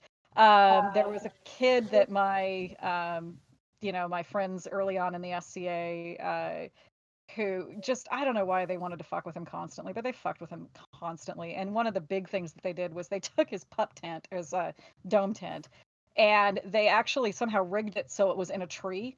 They just took the whole thing and rigged it into the tree, and he couldn't find it. He comes back to camp, can't find his tent. It doesn't occur to him to look up. But meanwhile, everybody's laughing their asses off because like he's freaking out. Like, what the fuck happened to his tent? Another time they dug a hole and put the tent, or underneath the tent, like moved the tent, dug a hole. He gets into it and like just it collapses on him. Like, and it was not, I mean, when you're an idiot teenager, you're like, haha, that's funny. And then as an adult, you're like, oh, that's really shitty. I owe that kid an apology. I don't even think he probably goes to the SCA anymore because of how shitty people were to him. So yeah, so pranks to me are something that's real. Like I try not to indulge in anything that's going to humiliate somebody or hurt somebody's feelings, or taking the piss out of somebody is a completely different thing. Like a gentle teasing, like that's fine. I can handle that. But once it gets into the making somebody else feel bad for a laugh, like not cool. So I don't do pranks. That's my long-winded way of saying I don't do pranks. Sorry. Yeah. So for me, first off, I know we tried the off and on for the camera, but can you hear me at least? Yeah, I can We can hear you clearly. It's so silly. Anywho, so I guess you just get to listen to me. So as far as pranks, so I have never done an actual prank. The worst I've ever done is like I'll go behind during court and actually like sneak behind and like pinch Harold's butts or like sneak drinks to people. Like that's the worst that I have ever done. But not prank. Now, upon me, I've had a prank done where early in my SCA career, I was with, a group of friends and we went to an event here in Æthelmearc, and I had gone up, went to the bathroom, came back, and now we had all been drinking, and I was legal at that time. And we were having cocktails, and all of a sudden I looked over and I'm like, oh my God, we arrived Friday night, and I look over and I'm like, oh my God, someone put up their tent in the middle of the battlefield. And I made fun of that tent for like an hour. And then it was time for bed, and realized that it was my tent in the middle of the battlefield that my friends had put there. And I had made fun of that tent for an hour, like, oh, the idiot, and like whatever else came out of my mouth. And yeah, I was making fun of my own tent. And they just laughed, and I thought I was hilarious. And they were just laughing at my comments on my own tent. So I laughed it off, and it was a good prank, and and we got our tent back over. But I'm kind of like you, Tilia. I mean, if it really makes someone feel bad, like I'm not all about that. But Yeah. Something like pinching somebody when they don't expect it, or making eyes during, like, my favorite is court. Like, if you can get someone to make eye contact with me, especially Harold, oh yeah, it's on. Like, I will do something silly so that they like try to giggle, whatever, try to keep their straight face when they're supposed to be in court. That's my favorite thing. So I had friends like anytime the last couple times I was queen. Cheers. I had friends totally do that too, where they were just like, "It is my sport to make you fuck up your speech." Yeah. Exactly. That's the extent of my pranks. It's during court when making eye contact with, whether it's the royals, and I throw them like a hoo-ha sign, or whatever, and just make them giggle. That's as far as I go. Yeah. It's such a fine line when it comes to pranking, and I definitely fall more on the side of I've seen it go horrifically bad. I've seen it go bad where people were injured, and not just like, ego bruised or feelings hurt. We're talking like physically hurt. And I, at the time, like I said, again, the group of guys I hung out with at the time, and I'm not knocking any of them actually, because I know a few actually listen, watch the show, and of course they may have a completely different memory of these events, but we all mature. We go from, kind of little asshole kids to functioning empathetic adults. And I found my empathy button is far more sensitive now as an adult, especially in my 40s, than it even was in my 30s or 20s. And it didn't engage until I was well into my 20s. Like I could still would laugh about like the tent in the tree, like that stuff. But that guy was really distressed by it. And now in retrospect, I'm like, it was not funny. It was not funny. And again, we chased off somebody that was probably pretty, would have been a good fit for the SCA, because I like all he how did was this one turned into the heavy question. I don't know, but pranking is hard, and people think that it's silly and fun, and I'm just like, I have all sorts of like issues wrapped around pranking. I was the kid who was picked on. I was bullied relentlessly as a child. Like, I literally was the kid that other kids would throw, we'd have to play dodgeball, and I would be the first person that would just get pounded with like 5 rubber balls, these giant ugly fucking balls. And I never got, that was the thing. And that was like the least worst thing that happened to me. And so now I look at that and I'm like, and I always got told, well, where's your sense of humor? And I'm like, but that's not funny. That hurt, or that was insulting. That made me feel sad. And they were like, well, you just need to like lighten up, Sarah. Like, so I carry a lot of baggage with that, because I hear that sort of thing being told to people that get lifted. And lifting is actually pretty harmless. Lifting is one of these things, I should say harmless in quotes, because psychologically it can be pretty shitty. But physically it's not gonna, hurt you physically. Basically it's a boasting game where like the new person who hasn't been lifted gets kind of sucked into this boast game between other people that are in on the joke. About like, I bet I could lift 300 pounds. I bet I could lift 400 pounds. I bet I could lift, 5 men or whatever. And the guy who, normally it's a guy, honestly, this is something I've almost never seen a woman have to go through. The guy gets, everybody lays down. They get two people on either side of the guy to link arms and legs. And then the boaster is like, I'm gonna lift you, and blah, blah, blah. And then literally just throws like cold water on their crotch. It's mean. It's not fun. It's not, yeah. And but almost every guy I've met in the SCA has been lifted, and it's one of those things where like it's a rite of passage, but not all rites of passage need to be something that sticks around. So I think that we're coming out of that phase of, well, like, let's fuck with this one new person, or let's fuck with this like person that's lower on this hexagon. So. Oh my god. You know what? Okay, so I'm getting all of these like texts. I was about to say, your mic your camera just fixed itself. Yeah. Yeah, so we unplugged. That's why I went sideways there for a second, and then we plugged our camera back in. Also, I'd like to clarify because there's a bunch of texts coming in on the chat saying like, Tulia used her mundane name. I feel like when you're referencing yourself as a child before the SCA, you don't have to call yourself Tulia, because Tulia did not exist when there was 8-year-old Sarah. I second that. I'm still gonna drink to the soapbox you were just on. Okay, that definitely was a soapbox. So before we move on to the next question, I'm gonna throw down on this one a little bit. There is a difference between pranking and hazing. I think it's a really fine line, though. I think it's a real fine line. And also, one of the things with pranking, is it came up in the conversation of pranking doesn't involve consent, and you have to know your audience. Pranking involves aftercare, just so you know. Mm-hmm. If you prank somebody, you must hang around for the aftermath. Like, that's one of the big things, that if like you're gonna prank, or you're gonna like, there's anything else going on like that, you must hang around for the aftermath, because to prank and disappear is actually falling into that hazing or bullying thing, and it's a very fine line. So make sure you know your audience, and also make sure you're willing to stick around for the consequences of your actions. Oh, Yeah, I mean but that's still I go back to that's a real fine line, and I don't want to tread that line because I may think that I'll follow up with somebody who got lifted, right?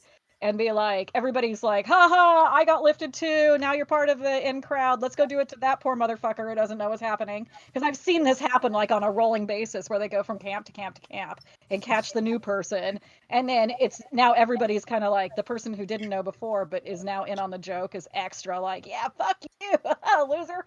And then afterwards everybody thinks it's fun and there's cheers and hugs and stuff, but I still want to say, is it really though? I'm not saying don't have fun with it. Definitely, I'm not the fun police, and I don't want to say that all those kind of pranking type things are always bad in every situation. But I've also seen them go where it was something very innocent, go very very badly wrong, and that person left the FCA incredibly hurt, and not maybe physically or emotionally, but it's never going to come back and be like, yeah, this place is full of cool people. There's going to be like, this place is full of fucking assholes. Well, and that's I think that goes into the difference of hazing. Yeah. Because But you don't know where that line is. You don't know where that line for someone is. Don't prank strangers. Like that's actually one of the big thing is pranking strangers is flat hazing. Mm. Pranking your friends when basically it's actually you're kind of like building consent lines, by the way, is if you know the person, you understand their reaction, and like the history, and so you're not like punching somebody in the PTSD button, just so you know. Like that's really kind of key.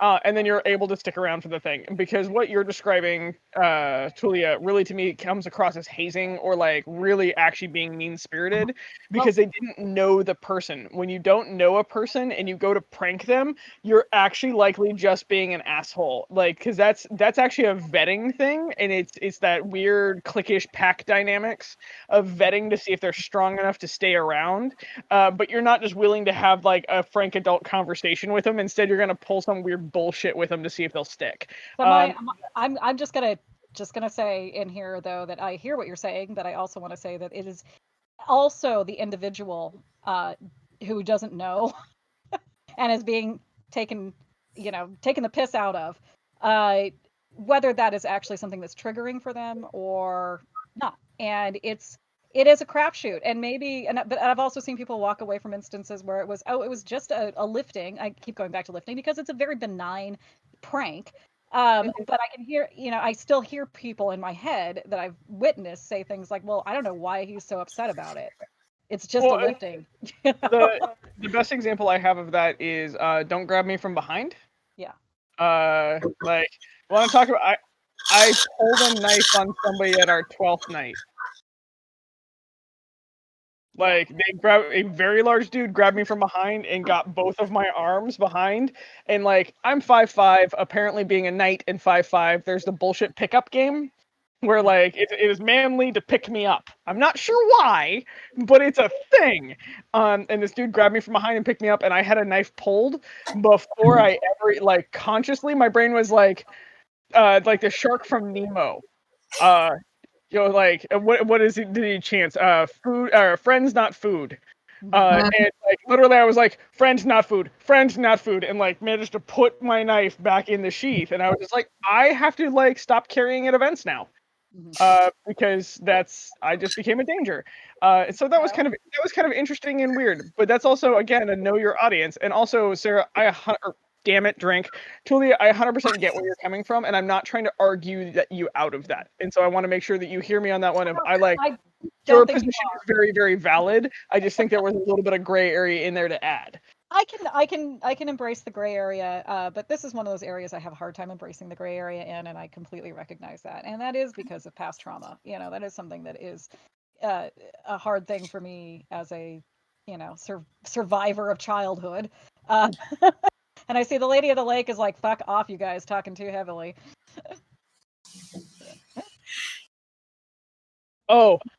She is agreeing with you, Tulia. Thank you. Okay, not a fuck off.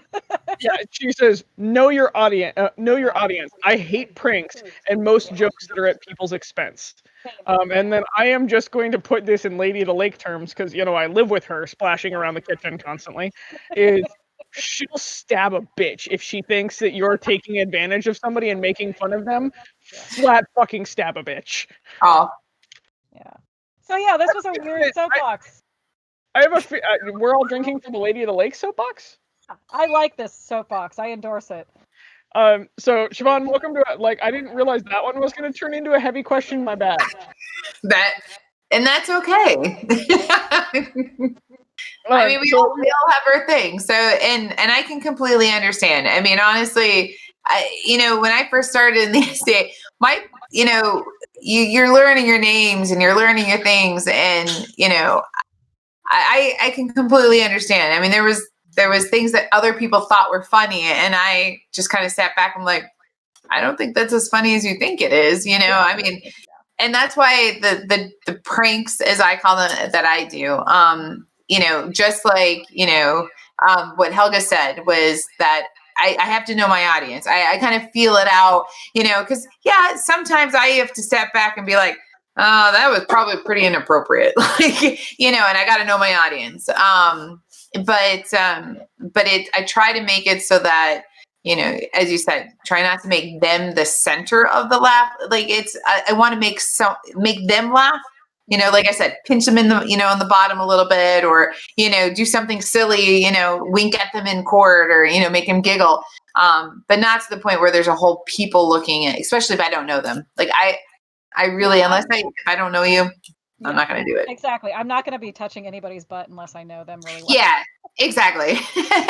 That absolutely I could walk up without freaking Helga out and grab her ass, and she probably wouldn't kill me.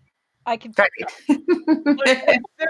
In the SCA, I feel pretty damn safe too. So if somebody walks up and grabs my ass, I'm totally just like, one, I'm gonna make eye contact first, and then you're gonna get a response. Where if it's Celia comes up and surprises me with an ass grab, I'm gonna be like, you touching my butt? I know you though, and I know not to surprise you. Yeah, right. There is that. This bitch got a knife. Bitch will throw down. So I actually, after that 12th night, I stopped carrying my sacks on me for almost a year. Yeah. Because I realized that turned now we're going to go down my serious rabbit hole. Within the SCA, we are relatively safe. So I always have a working knife on me, and I wear my sacks because my sacks is one of my prized possessions. It's a very beautiful Damascus knife that was custom made for me, and then gifted to me as a surprise. And it's basically my knighting sword. And I stopped carrying it for a while when I had that reaction, until I could deprogram that reaction a little bit. I grew up flash your green. What was that? Oh, can you hear me? Yes. Oh, that's too funny. So remember that coochie mic? Yeah. So that one obviously turned off with my other. No, I was saying now I get this flash of green. I didn't mean to interrupt you. No, you're fine. I was trying to make sure I didn't interrupt you. But I actually stopped carrying for a while because you have to understand your reactions and what you're risking other people when you have I'm going to drop the really weird word here that I hate using. When you have PTSD and stuff that will cause you to react in a way that your brain thinks, or part of your brain fires faster than the friends not food fires, then you have to be smart about what you do. And so I've gone back to running around with my blade because we did some deprogramming. But that was something that I actually watched for after that incident, because I was very much so taught, somebody grabs you from behind, you fucking shank a bitch. And so I just tell people, one, don't fucking surprise me, and two, if I'm keyed up, I just don't carry. Yeah. I mean, I'm smaller than you, and I get that a lot. I get a lot of some women, mostly men, who see pocket-sized Tulia and want to just and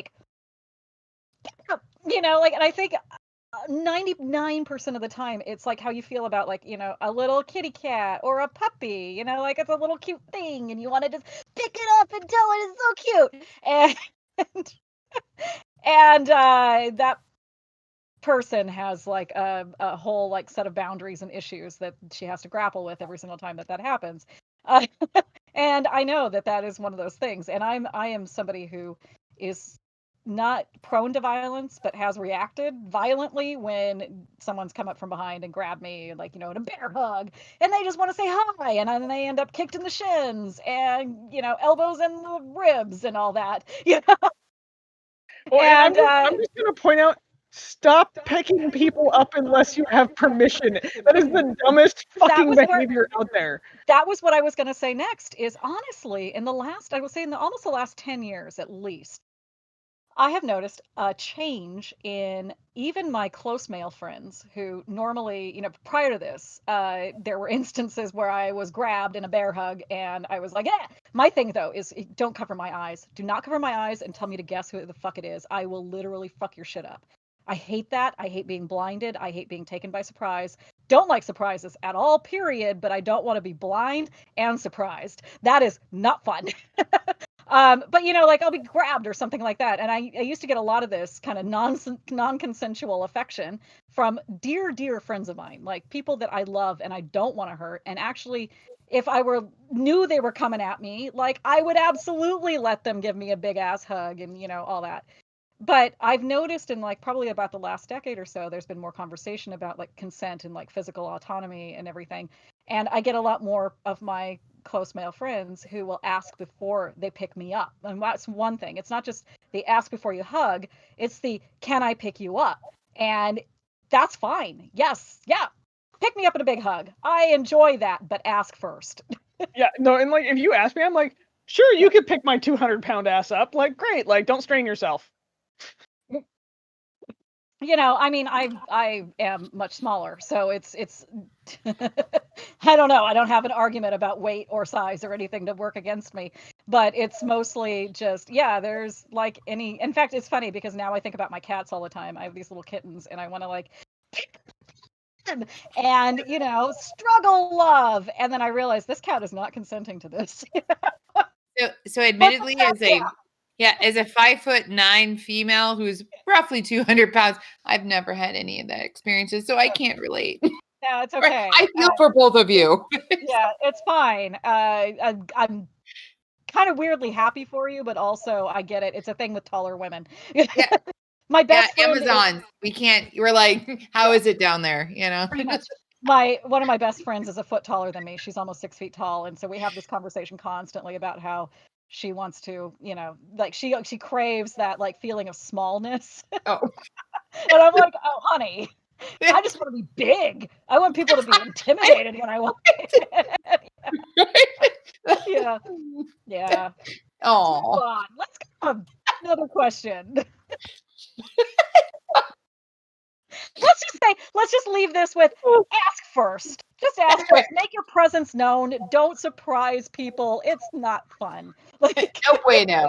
How did we get into that conversation? Oh, that was a real tangent. Like, we went down a really long rabbit hole off of what's the best prank you've pulled in the SCA, because that's how that started. Yeah, it is. So should we go to the next question? Because this is the question that I thought would be charged for the show. Oh God, no, this is the one that I put the bet on, and we've already like turned a couple of them into like, hey, by the way, apparently we're talking about consent tonight. Like that is the topic that I would like to note that we've brought back through like 4 questions now. So, this question comes from Baby Ninja. Fighters, what is honor? And is it different on and off the field? Non-fighters, what is honor? And how do you see it displayed on and off the field? Okay. Now I start. Damn it. All right. So as a non-fighter, now with that being said, I used to be a fighter, but many years ago.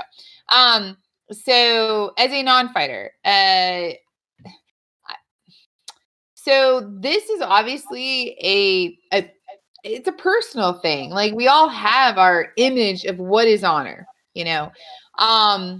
me personally, I see honor as when I'm looking on the field, when I see a fighter who makes the, so they take a leg on someone, that person goes down onto their knees, and then that fighter also goes to their knees to make it equal.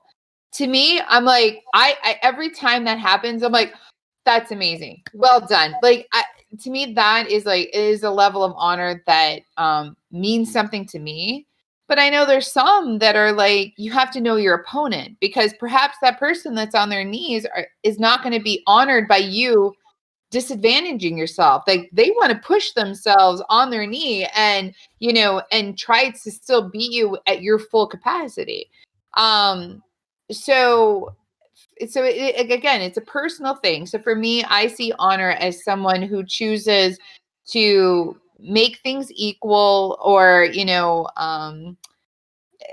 not, I mean, it all comes down, right? Don't be a dick.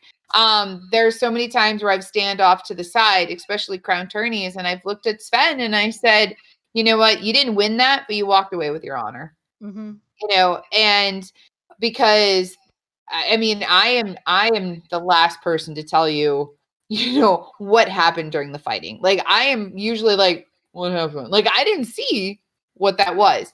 And people are trying to tell me, oh, well, there was this, that happened, and that happened. I'm trying to be a fighter, use my hands right now. But, but I know there's moments where it's all feeling, right? You look at that and you hear the crowd and they go, yeah.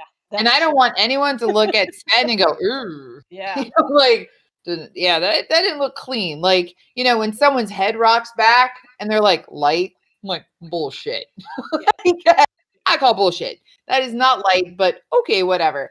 And there's often times where, Sven will walk away and I'm like, I'm proud to call you my fighter because you walked away with honor versus no one ever had to look at you and go, are you sure you should have taken that? And oh my God, so many times during crown tourney, I could kill him because the other fighter will be like, oh, I'm dead. And Sven will be like, are you sure? Like, I don't feel like that was a good thing. And I'm like, what the fuck? You are not. And then they refight it. And like, that asshole has no idea that I just shit a brick. And now I got to push that back inside and wait for the next bout. Like, no idea. But you are so speaking to me right now. I know. Dude, as a consort. Yeah, that is as a consort. That is a consort specific feeling. The shitting the brick and having to push it back. And maybe put it back out again. That's how hemorrhoids start. Smiling serenely the whole time. Yes. Like, oh, it's as a consort. So, and again, and I love him and I love Sven because people often come off saying, I love that fight with Sven. Like, he is so much fun to fight with. And, and that's what I want to hear from other fighters. It's not all about the win. It's all about the fun and the enjoyment you had. So to me, honor is enjoying the fight and sometimes, walk away with the fun versus, the win. So. True. I just got my best friend just chimed in the chat, said, uncross your arms, Tulia, because that was the time that Thorfinn finaled, and this was me sitting here like this, and she wanders up and she just whispers in my ear. She says, uncross your arms. And I'm like, I'm not crossing my arms. And she's like, you're crossing your arms. And I'm like, no, I'm not. And she's like, yeah, you are. And I look down and I'm like, fuck. Yeah, that's the stuff they don't talk about when you're a consort. You have to like stand there and be like, I'm watching my fighter get his ass handed to him. I am serene and having the best day. I mean, totally off topic, but as a consort, when your guy loses, okay, so in Æthelmearc, the tradition is that you're in the finals. And then they, obviously perhaps, in our instance, yes, Sven was in the finals. He lost. There was another winner. And then I had to go to the Rose meeting. And then we discuss in our kingdom who will hold the Shield of Chivalry. And I was upset, but now I have to try to go to this meeting with the new princess and be like all happy. And like, no, I'm upset, but I have to be all and happy. Like, this is such an emotional day. So, I mean, not to digress. Oh my God, there's so much to unpack about like, finaling or getting very close to, and there's always this like, I honestly liken it to like the worst blue balls ever because you just basically, you're so close and and you're like, I gotta be an adult about this and not show that I am super disappointed because you do get, caught up in it. Yeah, blue hoo-ha. Yeah, exactly. Glue hoo ha. Well, unless you happen to be a consort that has balls, in which case, go you. Right. Fair point. Equal opportunity, but But there's a yeah, brouhaha. I know. Yeah, but it is one of those things that, like, it is so there. This is the weird part, and that they don't tell you about. They don't prepare you for, which is when you are a consort of a fighter who is entering the final round. Everyone's eyes are not just on the fight, they're on the consort. They want to see the consort. Oh, does she look bitchy? Is she having an attitude? Da, da, da, da. Like that kind of thing. And you have to just, as my dear friend Ciela pointed out in the chat, there's going to be pictures of you standing there. And if you look angry, well, that's going to stick. That is going to be something that will follow you about how you looked mad when your fighter didn't win. Well, honestly, human emotion being what it is, yeah, duh, you're kind of like upset about it, right? But the pressure of the consort is to look happy and smiley, and everybody's having a great time no matter what the outcome. Inside you're, internally screaming the entire time. And he fought with honor. Yeah, go back to but the he question. fought with fucking honor. I like how Siobhan was like, and we're bringing this full circle back to the honor. Thank you for bringing it back, because I am going way off topic now. So the fighting with honor thing actually was really great, Siobhan. You essentially said exactly what I feel too, which is it doesn't matter if your fighter wins. It is, did they fight with honor? And you're not in the helmet, so you don't really know. And especially me, like I've been in the SCA for almost 28 years now, and I still watch fights. Like I have no fucking idea what happened there. It happens so fast, and then somebody falls down, and I'm like, well, okay, that was clearly somebody won and somebody didn't. But I have to say now, understanding a little bit better with a fighter, who's fighting for me, I've learned a lot. And one thing that sticks with me is something that Thorfinn said. I guess this was March Crown a year ago. He comes off a fight. It was probably like 4th or 5th round. It wasn't very deep, and he lost the fight. And he comes off and he takes off his helmet, and I'm there with like the water, and here's your water, and he's just like, he kind of just takes a second, and he goes, the knight takes the blow. And I'm like, okay, what does that mean? Like this non sequitur statement. And he's like, well, this guy clearly couldn't hit him hard enough. He wasn't taking blows. When he hit me, I took the blow. I fell down.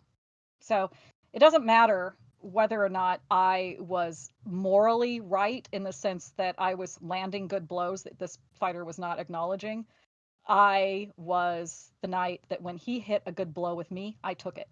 And I was like, oh, fucking mind blown. Like that was something that I didn't understand, because not having fought, not being in the armor, not like taking blows, like I don't get that. I'm just like, okay, I don't know what's happening. Oh, this guy fell down. Okay, cool. But that's stuck with me. And whether or not the person in the armor is acting honorably is kind of basically goes back to that. You don't have to be a knight, though, in order to take the blow in an honorable situation where, yeah, your opponent is ignoring your blows, and you feel like, I can't hit this person hard enough for them to acknowledge these blows are landing. So, the moment that person lands a good blow, that's where you find your honor, and you can say to yourself, well, I could have killed him like 6 times, but they didn't acknowledge any of that. So, but the moment they land a good blow on me, I'm going to acknowledge that. So it doesn't matter if you win. It matters if you fight honorably, if you fight legitimately, if you fight with integrity. That's my opinion as an outsider. And I'm sure Helga, as somebody inside the helmet and also outside the helmet, has many different opinions about it. So I'll throw that on her. I don't think I have differing opinions. I just have. I said many different opinions. Oh, okay, I was like, I don't have differing opinions on that. I think you guys are right. Sorry, I'm sorry. We choose guests on our show that are going to agree with us. Oh, okay. Not really. I promise. Actually, we don't. But I figured that was a good point to drop Snark in. Yeah. Is I'm actually just going to speak to what is honor, both on and off the field, and is it different on and off the field? And the answer is it is not fucking different on and off the field. If your honor changes when you leave the field, we got a goddamn problem. End of story. Like, be prepared for a soapbox. Your honor should not be dictated by who you're fighting or where you're fighting or how you're fighting at that moment in time or what you want. Your honor should be the thing that is unflappable. I have it tattooed, actually, honor above all, because honor is the one virtue that holds all the others accountable. And your honor is going to dictate how you see the other virtues and how you interpret the other virtues. Your faith will hold you to them in the times of hard, and when it's hard, your honor will hold you to your ideals. And so it is not different on and off the field. Your honor is how much you are willing to uphold your ideals while sacrificing them for others who will not. Your honor is how much you will hold your ideals for somebody who cannot at that point in time. And your honor is how you fight for those that can't. And you must remember that in all points in time, you will be on the receiving end as well as the giving end of this, which is the reason why honor is weighted so heavily. But also, honor is weighted by those that watch you. Honor is renown, and it is fed by renown. You will be judged by those that are outside the Eric. You will be judged by those who see you post online. You will be judged by those you interact with. And your honor dictates how well you stick to what you do. And so honor is the heaviest weight anybody can take on because you must understand who and what you are at any given time. And the examples that they used were fighters that took blows when others didn't. Their honor held because they were not willing to sacrifice their own moral code for the win, when they very easily could have, and other people would have excused it away as like, oh, that other dude rhinoed first. There is no somebody else did this first, or I hit them back. Honor dictates that doesn't exist. Honor dictates that you are willing to take the heavy blow or the light blow because somebody else will not or cannot. And you will fall down. You will step in the way when there's a fight going on. You will be the mediator. You will do all of the things that are hard when you could choose an easier path because it is the right thing to do. So honor, of all the virtues, commands the presence of them all the time. There you go. Mic drop. Boom.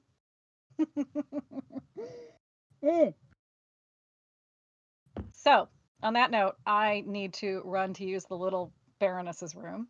I will be right back. So, Siobhan, we'll just leave this open mic. Do you have a question you want to ask? We've actually gotten some questions in the chat too. So. Oh, we have. So I can either ask her a chat question, or your sassy self can just bombard me with a question, and I'll bombard you with a question back and forth until she gets back. Oh, this is a good thing. So here, I'm gonna do that like SCA moment. Do you remember the first time we met?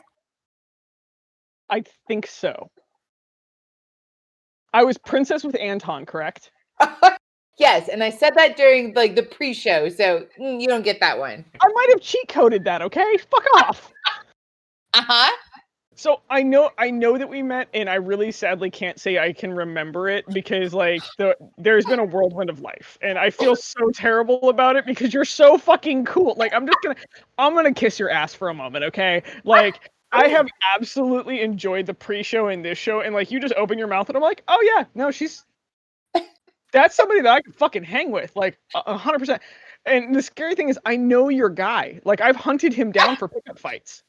Everybody knows Duke's fan. Well, everybody knows Duke's fan, and like I've had a drink with him before, but I'm just like, I know we have met, but I don't know if it was like I'm very shy too, so like I've met a lot of people, but because I'm still like in the like, oh fuck, don't be a jackass, don't be a jackass, don't be a jackass. I like forget that I've met them because I was so worried about just not saying something stupid.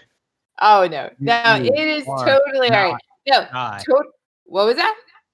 Oh, Techromancer just said you are not shy. All right. So funny story. When I first started in the SCA, I was extremely shy. Like I felt I was shy. Now some people will say different, but I was a wallflower. Unless you talk to me, I'm not going to actually put myself out there. And honestly, to this day, I'm still kind of like that. But not as much. I mean, if you put me in mundane world and I am by myself, I actually am super shy. It is in the SCA world that I have now put myself forward. I have things to talk about. I have experiences. I have all these things that I feel that make me interesting enough to talk to. So yeah, so I totally get it. Like no one believes me when I say in the beginning I was super shy, and now I am the Dirty Duchess. So so I get it, and it was I think it might have been. Were you princess last year? I was queen last year. Queen. Okay, so you were queen last year. It was when you were royalty. It needs to be a drink. Hey, that was sneaky of me, wasn't it? So yeah, you were queen last year. We were at the beer and brats or whatever, and they were like, "Hey, do you know Helga?" And then I'm like, "I don't think so." And they're like, "Oh, you two should meet each other." And then we like, and I was like, "Fuck." And I'm like, yes, we should be besties. Yeah. No, because we got done with that conversation. I was like, oh shit, we need to hang out more. Holy shit. Yeah. Oh my god, how I have been hit in the head too many times. I am so sorry. Like I am. It's all good. I need to like paint you something pretty for that, because like seriously, I was like, as soon as you mentioned it, I was like, oh, I'm a jackass, because I was 100% like, that bitch I need to know. Now you get it. See? All right. Now that was my question. What's yours? What is the dirtiest thing you've done with the crown on? And like the tech crew's going, yeah, that's a good question. The dirtiest thing I did. I went into a porta-john with my crown on. That is legit the dirtiest thing I've ever done with my crown on. Yes, I went into the porta-john at Pennsic with my crown on. I know. Dirtiest thing I ever did. Admittedly, on social media that will be recorded later. Yeah, I was about to say, I'm wondering if I've ever done that. So I've gone into like a built-in, like, but never the blue liquid, like never the blue liquid porta-john, because like in the West they'll kill you, like they'll flat out kill you. Like a court member will come by in like a Superman and snatch that off your head, tuck and roll, and still have it. The crown will have never touched the dirt, and they will look at you and then report you to your head of court if they were about to walk into a priv with this on. All right. So admittedly, it was not. So for those from Æthelmearc, it was not an Æthelmearc crown. It was a Drachenwald crown, because they're a little more relaxed in Drachenwald. So when I was queen of Drachenwald, at Pennsic, I did go into a porta-john with my crown on, and that was the dirtiest thing I've ever done with the regalia. We just got a question in the chat that said, Siobhan, how'd you get the nickname Dirty Duchess? That is another good question. So, there's probably many people who will tell you how I got this name. I actually started off, my very first nickname, way back when, was, so I was hanging out with the Queen of Aethelmearc after, I think I had my name Siobhan, which is Gaelic, and which, if I knew then what I know now about names, I would have been Beth. Because Siobhan, the Gaelic Siobhan, Siobhan, there is no B sound anywhere in my name. As queen, I have been called Siobhan,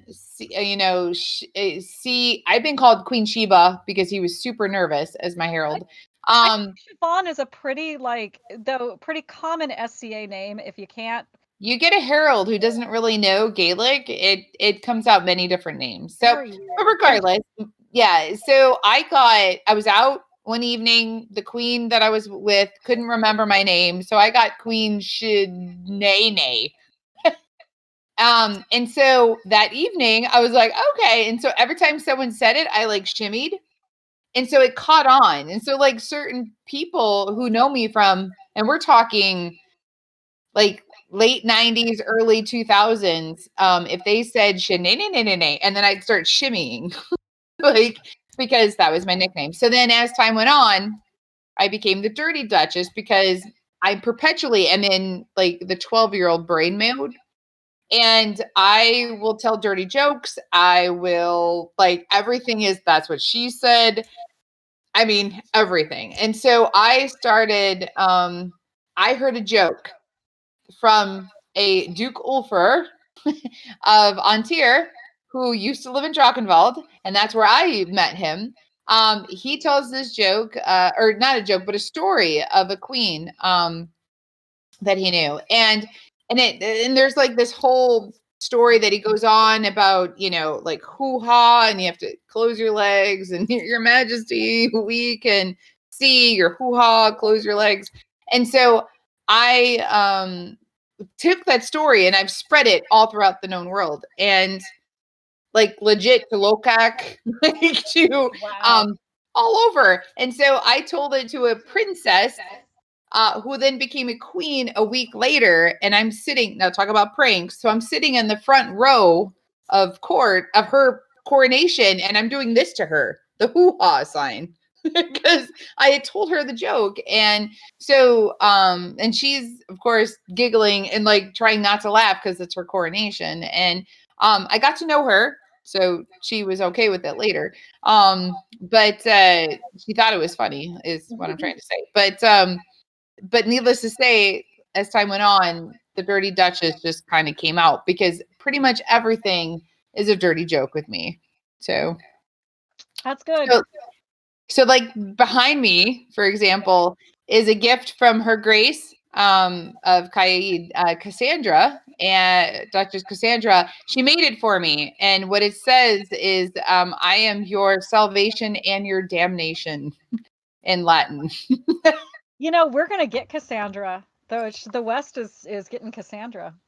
Yes, I heard. I did hear that.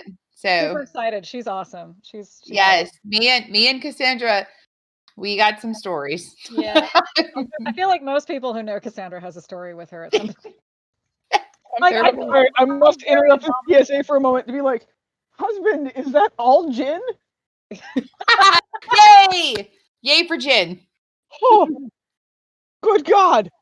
But did you mix it properly? That's gin with a side of ginger and lime. Is it? Yes. Split 50-50. No. Lightweight. Give me the rest of that ginger. Jesus Christ. Oh my gosh. Okay, so let's move on. Yes.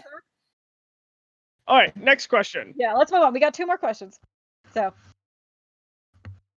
this is where everybody needs to strap in. Expect the show to go rated R to NC-17 right meow. Yeah, I mean, it's your question. Oh, it's my question. I'm like, I'm prepared. My body is ready. All right. No, it's this is from Anaka. I can never pronounce your name. I'm so sorry. Anaka, I think. You get back to me with that after the cat. Okay. Top 2 celebs on your hall pass list. Hall pass list? Hall pass, like you're, you know. Hall pass is like you could go cheat on your husband. It's like non-consensual monogamy. So, or sorry, I just totally fucked that up. It is consensual non-monogamy. Ah, okay. Like, you know, I wouldn't be mad if okay, Captain America was like, "Hey, girl," and you wanted to follow up on that. We're talking indecent proposal kind of thing, right? Yeah, exactly. Yeah. Oh, okay. I thought you were the Dirty Duchess. You should know what a hall pass is. I know, right? Okay. So there was a preempt to the show, right? I said that yeah. So we'll go anyways. So Hall Pass. So that would be Channing Tatum because and it would be Vin Diesel. Oh, Vin Diesel. Oh yeah. Oh man, you just totally named like 2 of the people that are somewhere on my hall pass list, depending on like what the day is. Thanks. What? Yanka? Yeah. Yeah, it's Duchess Yanka. Yeah, I know. I'm getting like text messages from like 4 people. So, Baby Ninja, is your mic hot right now? Okay, so Baby Ninja just popped in and is like, "Is this the Duchess from Aethelmearc?" And I'm like, "Yes." And I know I've gotten like 6 text messages from people like, "Yanka." I'm like, "Okay, yeah, sorry." You're like, all I ever do is see your name printed. I've never said it out loud in my life. Sorry, Yanka. Anyway.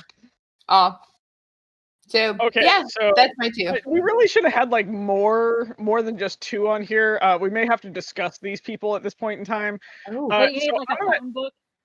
So with celebrities, it's harder because like if I'm picking characters, super easy because like there is definitely some characters that like would throw the fuck down, but you're gonna have to show up as that character, like the Berber from The Mummy.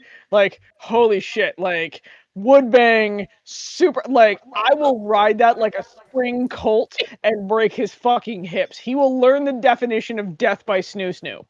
Wait, what about Venom? Like, right, the tongue? Like, right? Okay, sorry. I mean, like literally, like if you could ride that ride, wouldn't you try it? Yeah. I'd pay extra to stand in the short line. I'm just yeah, I know, pretty much. So if I'm gonna pick 2 celebrities right now, I'm gonna go with the modern Nicolas Cage, which is Jason Momoa, because Jason Momoa only plays Jason Momoa. But 100% gonna ride that ride and probably pull his hair a little bit. Like, actually, unless you watch one of the commercials where he has like a wig that he takes off. Oh my god, that commercial is terrible. It ruins so many fantasies. We don't talk about Super Bowl. No. Just like that is my favorite thing ever. Like he's hotter to me because of that.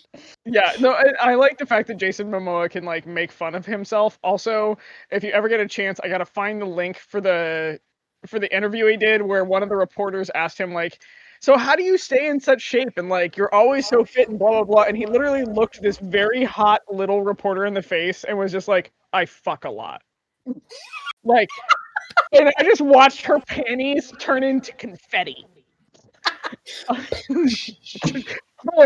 Like, there was a tsunami warning that happened when that, like, panties confetti tsunami warning went off somewhere. Like, shit got real. So he is definitely up there. And also, amusingly enough, Vin Diesel is up there because, oh my god, is that dude a fucking nerd. Yeah, Vin Diesel is a huge nerd. Fuck, man, is he a nerd? And like, I would bang. Also, he is 100% my weird type. Like, are you overly ripped and a nerd? I'm sorry, I am ready like a runway. Like, I mean, have you seen my landing light? Yeah, just fucking, it is landing lights. There's a little person with the director wands. Everything else like that. I'm like, fucking pass go really fast. Collect way more than $200. I'm gonna try to break your hips. Like I need you to everybody to understand at this point. If you haven't picked up in the show, I'm aggressive. Like be aggressive. Be aggressive. That's me. So if you're not prepared for that, don't fucking show up in my bed. Don't take your pants off. Just tap out early. Be like, this is my safe word. I'm using it before you ever put your hands on me. And just fucking leave. And so I would probably try to break those 2 men, or I would really hope that they could actually break me. One of the 2. Yeah, those are legit options. I mean, okay, so I'm a nerd. Come on, Julia. Come on. I'm a nerd. Because my top ones would probably be. You like it on top? What? Yeah, David Tennant and David Duchovny. I mean, duh, right? Oh. I mean, I may be showing my age, but for fuck's sake, 90s Duchovny, hot. David Duchovny Why don't you love me? Why don't you love me? Okay, so that automatically makes my entire life. But God. Okay, so my darling boyfriend is chiming in the chat and was just like, his would be Uma Thurman, which legit, absolutely, and ScarJo, 100%. Yeah, those are definite passes. And if Scarlett Johansson wanders up to you, Thorfinn, and is like, "Hey, yeah, you better like at least take notes and report If back." Scarlett Johansson randomly walks up to Thorfinn, he better call me for a threesome, and if he doesn't, I'm taking his left nut Bitch. as a prize. Get in line. You have first rights. I'll deal with all the seconds that have to happen there. It's still happening. I mean, so yeah, my whole thing though, it's like it's got to be Doctor Who or Fox Mulder, like, duh. Oh, can you stop speaking to my inner geek? That's just like Your inner geek is my entire being. It's getting hot in here. Take up all our clothes. This is the most musical episode of Between Two Peers we've had, and it's also the most ridiculous. So But if you stuck with us this long, good for you. Also, I keep playing with my belt. I shouldn't wear belts. Tee. Yeah. I'm just okay. Like now, I'm having a moment over here. So in the process, shall we go to the next question? Because the next question is just as bad. Oh God, it's Yay! in a lot of ways it's even worse. And I this is going to be one of the ones where Tulia can't answer because You can totally answer it because I know you have at least fulfilled one of them. Two of them. Well, let's ask this question and then we'll decide. So this is the bonus question and the final question of the evening. So have fun. This question comes from Blaine. Of the 5 flavors of SCA peers plus sitting royalty, how many have you been intimate with, not including sitting royalty that you were royalty with at the time? Wait, what? Basically, how many royals have you fucked? Oh. That you weren't reigning with. You're like, well, that's easy. So Sven is a duke, a laurel, a pelican, and a knight. Wow, you just like knocked most of them off. I mean, 4/5 of them. God. I win. All right. I don't know. Maybe you guys had mods. Oh. Yeah. So not someone you've reigned with. Then I Well, lose. so he counts as a royal peer. He doesn't count as a sitting peer. Oh. So you've got 4. Yeah. No, that's it. I lose. Yeah. No. Oh, you can't lose to me because I am the loseriest of all of these. Oh. Yeah. Well, you have a knight and duke. No. Here's the thing. I've literally only had sex with 3 people in the SCA my entire SCA life, and I've been in since 1993. So. Oh, we're about to find out how much of a whore I am. This is literally, tell us, Helga, about how much of a whore you are. But no, you have to answer the question first. Before you do that, I was going to say, literally, before you do that, I have to answer the question. I have only slept with a Laurel, a knight, and a duke. And the knight and the duke are the same. The Laurel was the some other asshole. Yeah, the one that I would stab with a fork. Yeah, we all would. Again, get in line. Oh, okay. Yes, Sven? Right. Well, before you go on, so I only have to tell this story because those that have heard it before are anyway. So when I met Sven, all right. So I met Sven at Pennsic 39, and I go into camp and I meet this foreigner, and he has a cute accent, and so we met day 1 of Pennsic, and as Pennsic, like the 2-week Pennsic goes on, our relationship blossoms or whatever. But of course, I see at first that he's a knight. So I'm like, oh, that's cool. He's a knight. I got myself a knight, And so then 2nd week happens. And that's when all like the parties happen and all this. Up until that point, all he did was wear his chain and then belt. So then now some party happens, and I see him come out, and I'm like, oh, he's putting on a pelican chain. Oh, that's cool. Oh, he's putting on a Laurel chain. Wow. He's a duke. Yes. I'm like I had no idea the entire first week of Pennsic that other than he was a knight. And then by the end, and now people of course are looking at me going, Siobhan, look at you banging the 4 people. I'm like, I had no idea. So yeah. Yeah. Quad peer. Nice. In the bag. So, Helga. Okay. So are we counting kingdoms? Ooh. Girl, you can just answer the question however you how see bad fit. are we getting here? Because I need you to understand that I'm poly in the SCA. Also, I've had a wild child phase. So how bad is it? That's as bad as we're getting. So what are we counting as sex? Is the question. That's a good question, actually. That is a good question. I actually feel like any sort of sexual act is sex. Like if you have sex with a woman and you're a woman, it's not necessarily penetrative, but it still counts. Oh, totally agree. Okay, like in that sense. No, I'm asking like, does oral count as sex? Yeah. Oh yeah. Fuck yeah, it does. Okay, so I have all 5. Yeah. And I have a couple setting royals. Well done. So, and here's the weird thing is, so I don't tend to talk about my escapades very much because I kind of feel like a weird hat chaser, but I have been very oddly blessed in my SCA life to kind of like be in the right circles at the right time to get to know a lot of people.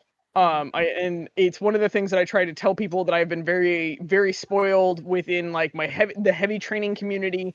I have access to some of the best knights in the known world to train with, where I can just like call them up and be like, hey, I'm going to send you a video. I need you to analyze it. And we're making a training plan. And so I've been incredibly spoiled with that. And also because I am poly and because I am a little bit of a primal asshole, I very much so believe in consent conversations. Everybody has to be sober. But I end up being a third a lot because I believe in safe, sane, consensual conversations.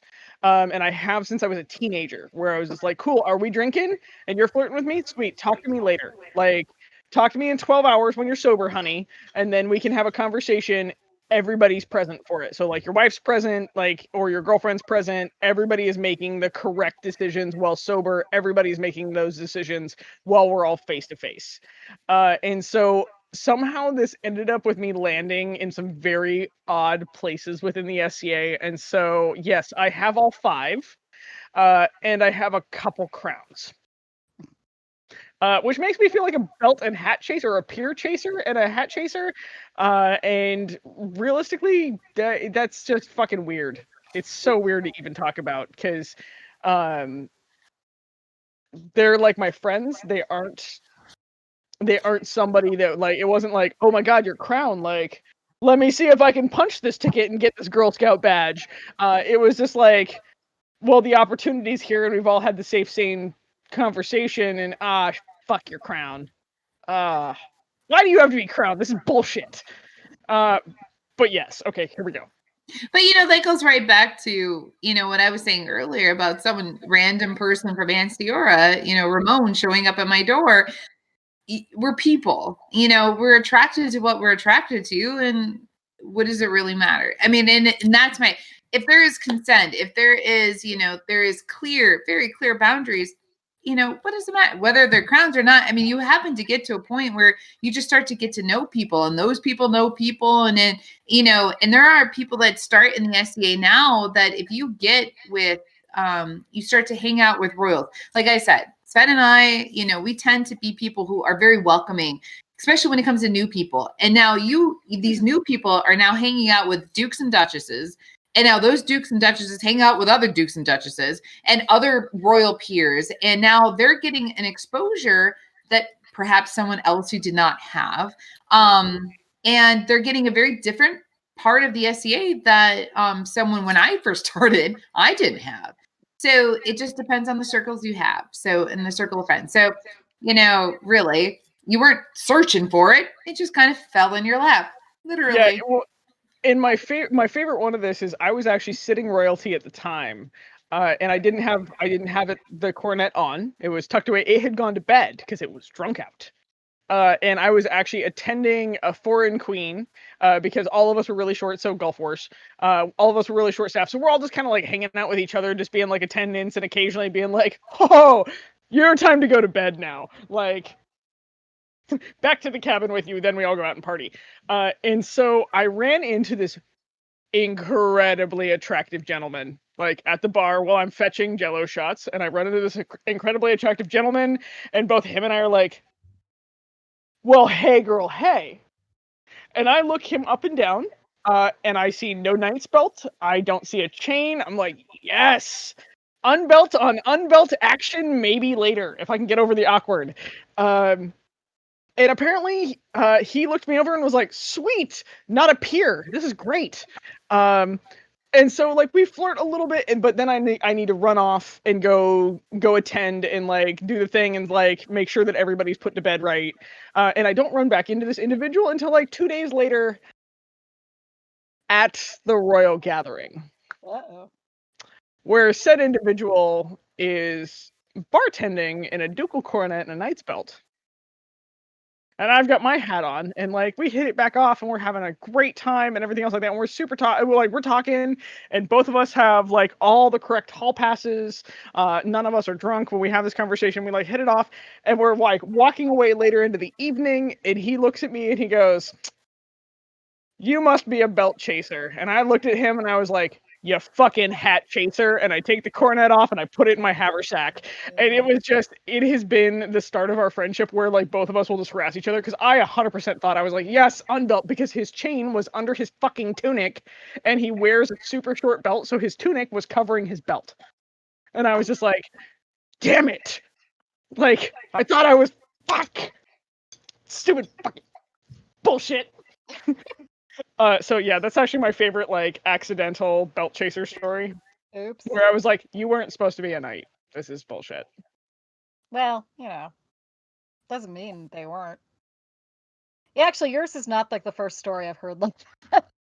Of the wasn't wearing the regalia, found out they're king of some random kingdom at this big inter-kingdom war. The next morning you wake up and you're like, is that a crown box? Yeah. Fuck! Yeah.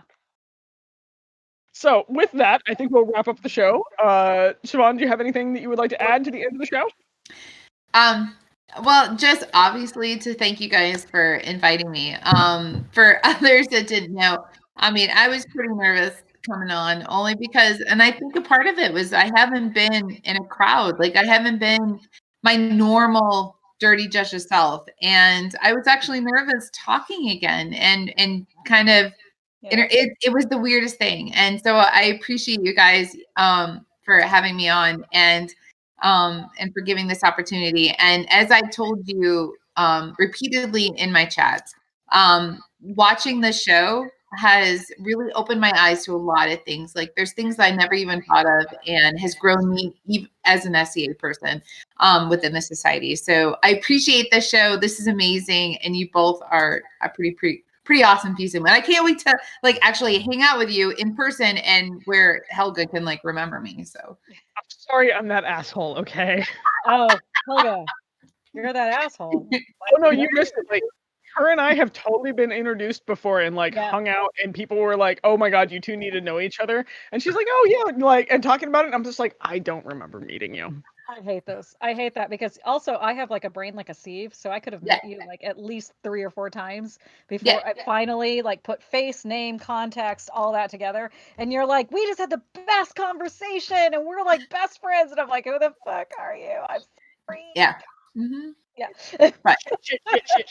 Yeah. Thank you both. Again, thank you for having me on. Thank you for being on. Honestly, thank you for agreeing to. You came highly recommended. So you were somebody who friends of ours reached out and were like, you totally need to get this chick on. She's rad. And you are, in fact, rad. So Yay! Thank you. And confirm. And so I just want to say thank you so much for being on the show. It has been an absolute delight. We soapbox on things that I didn't think we were going to soapbox on, and then like the hard questions were just like, whatever. And so it has been an absolute delight. And so do you have any shows that you would like to shout out, shows or upcoming events or anything else like that you would like to give a shout out to? Not so much show. I mean, if anyone wants to tune in, so Æthelmearc has something very similar.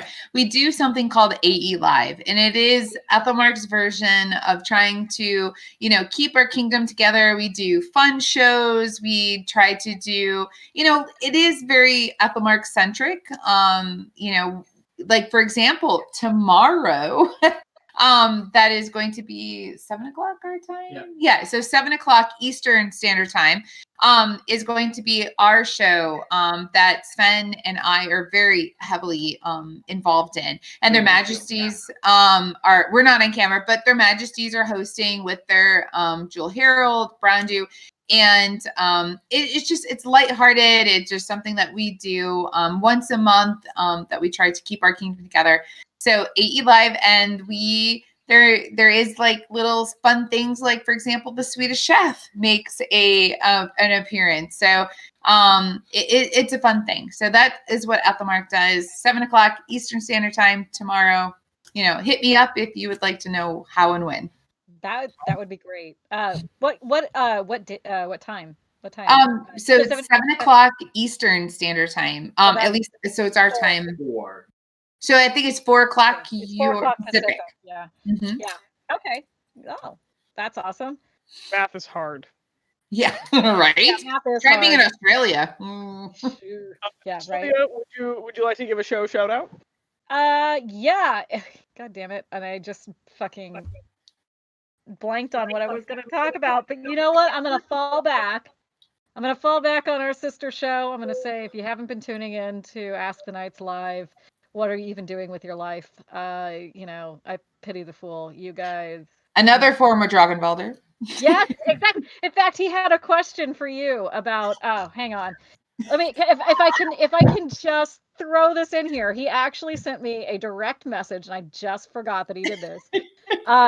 Baron Logan, the charming host of Ask the Knights Live, used to live in Drachenwald. Started in Drachenwald, in fact. Yes, he did. He said, "This question still stands out, but here's another one. What is your favorite piece of land in Drachenwald, and why is it Logan Pathwarden?" Wait. Why is it Logan what? Why is he the favorite piece of land in Drachenwald? And he follows up, he says, "Long story short, my body is technically a part of Drachenwald." And I'm like, I think I need like context to this to really fully understand, but if you understand the context. What's really sad is so I adore Logan, but I met Logan after I had moved to Drachenwald, and he shortly then moved back to the States. Oh, right. So I mean, he's an amazing man, but there are people from Drachenwald who probably know that more than I do. I just know that when he was like, his tent became part of like Drachenwald camp stuff. Like so every time we bring the tent out, we're like, Logan tent. Like, so I mean, he's still a part of us, even though he's not camping with us anymore. But anyone that is part of Drachenwald, there's always a piece of you that is obviously still Drachenwald. And so I remember Logan, unfortunately at his like moving out and me coming in. You guys are kind of crossing paths. Yes, exactly. Sort of like we exchange Americans like all the time. Exactly. You're like, hey, friend. Yeah, okay. exactly. Bye. Yeah. Well, definitely. Yeah, definitely watch Ask the Knights Live. He has a show at various times. Was it Wednesdays? I think it's Wednesdays. Check the Known World Entertainment Guide for the exact time. And I am literally the shittiest person.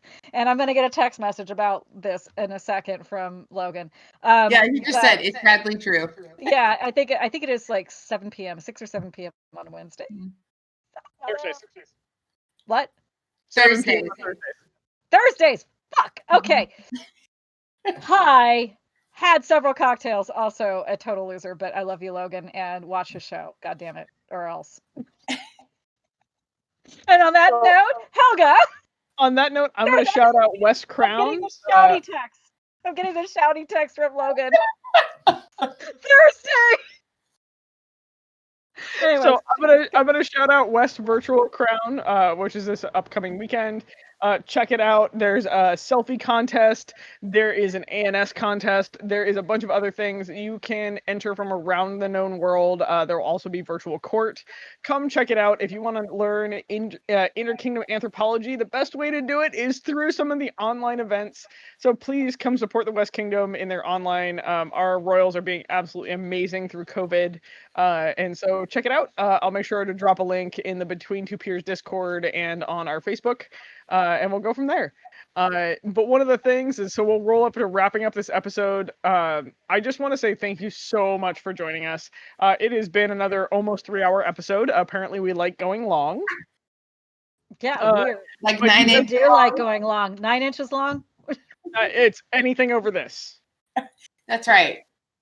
And so you have been an absolute joy to have on the show as a guest. Thank you so much for tackling some of the questions with us. Also, just being super frank and upfront and having a little bit of fun with us. Next week, we have Giles and Giuseppe on. We are planning, we're flat planning for a 2+ hour episode with that. Both of those guys are amazing human beings and gonna throw down with us. And so I'll wrap the show up with a like, share, and follow. Send us to your friends. Have fun. We are active on Facebook and on Discord. Both links are in the description. And we love you all very much. Thank you for tuning in. We will see you next week. Bye.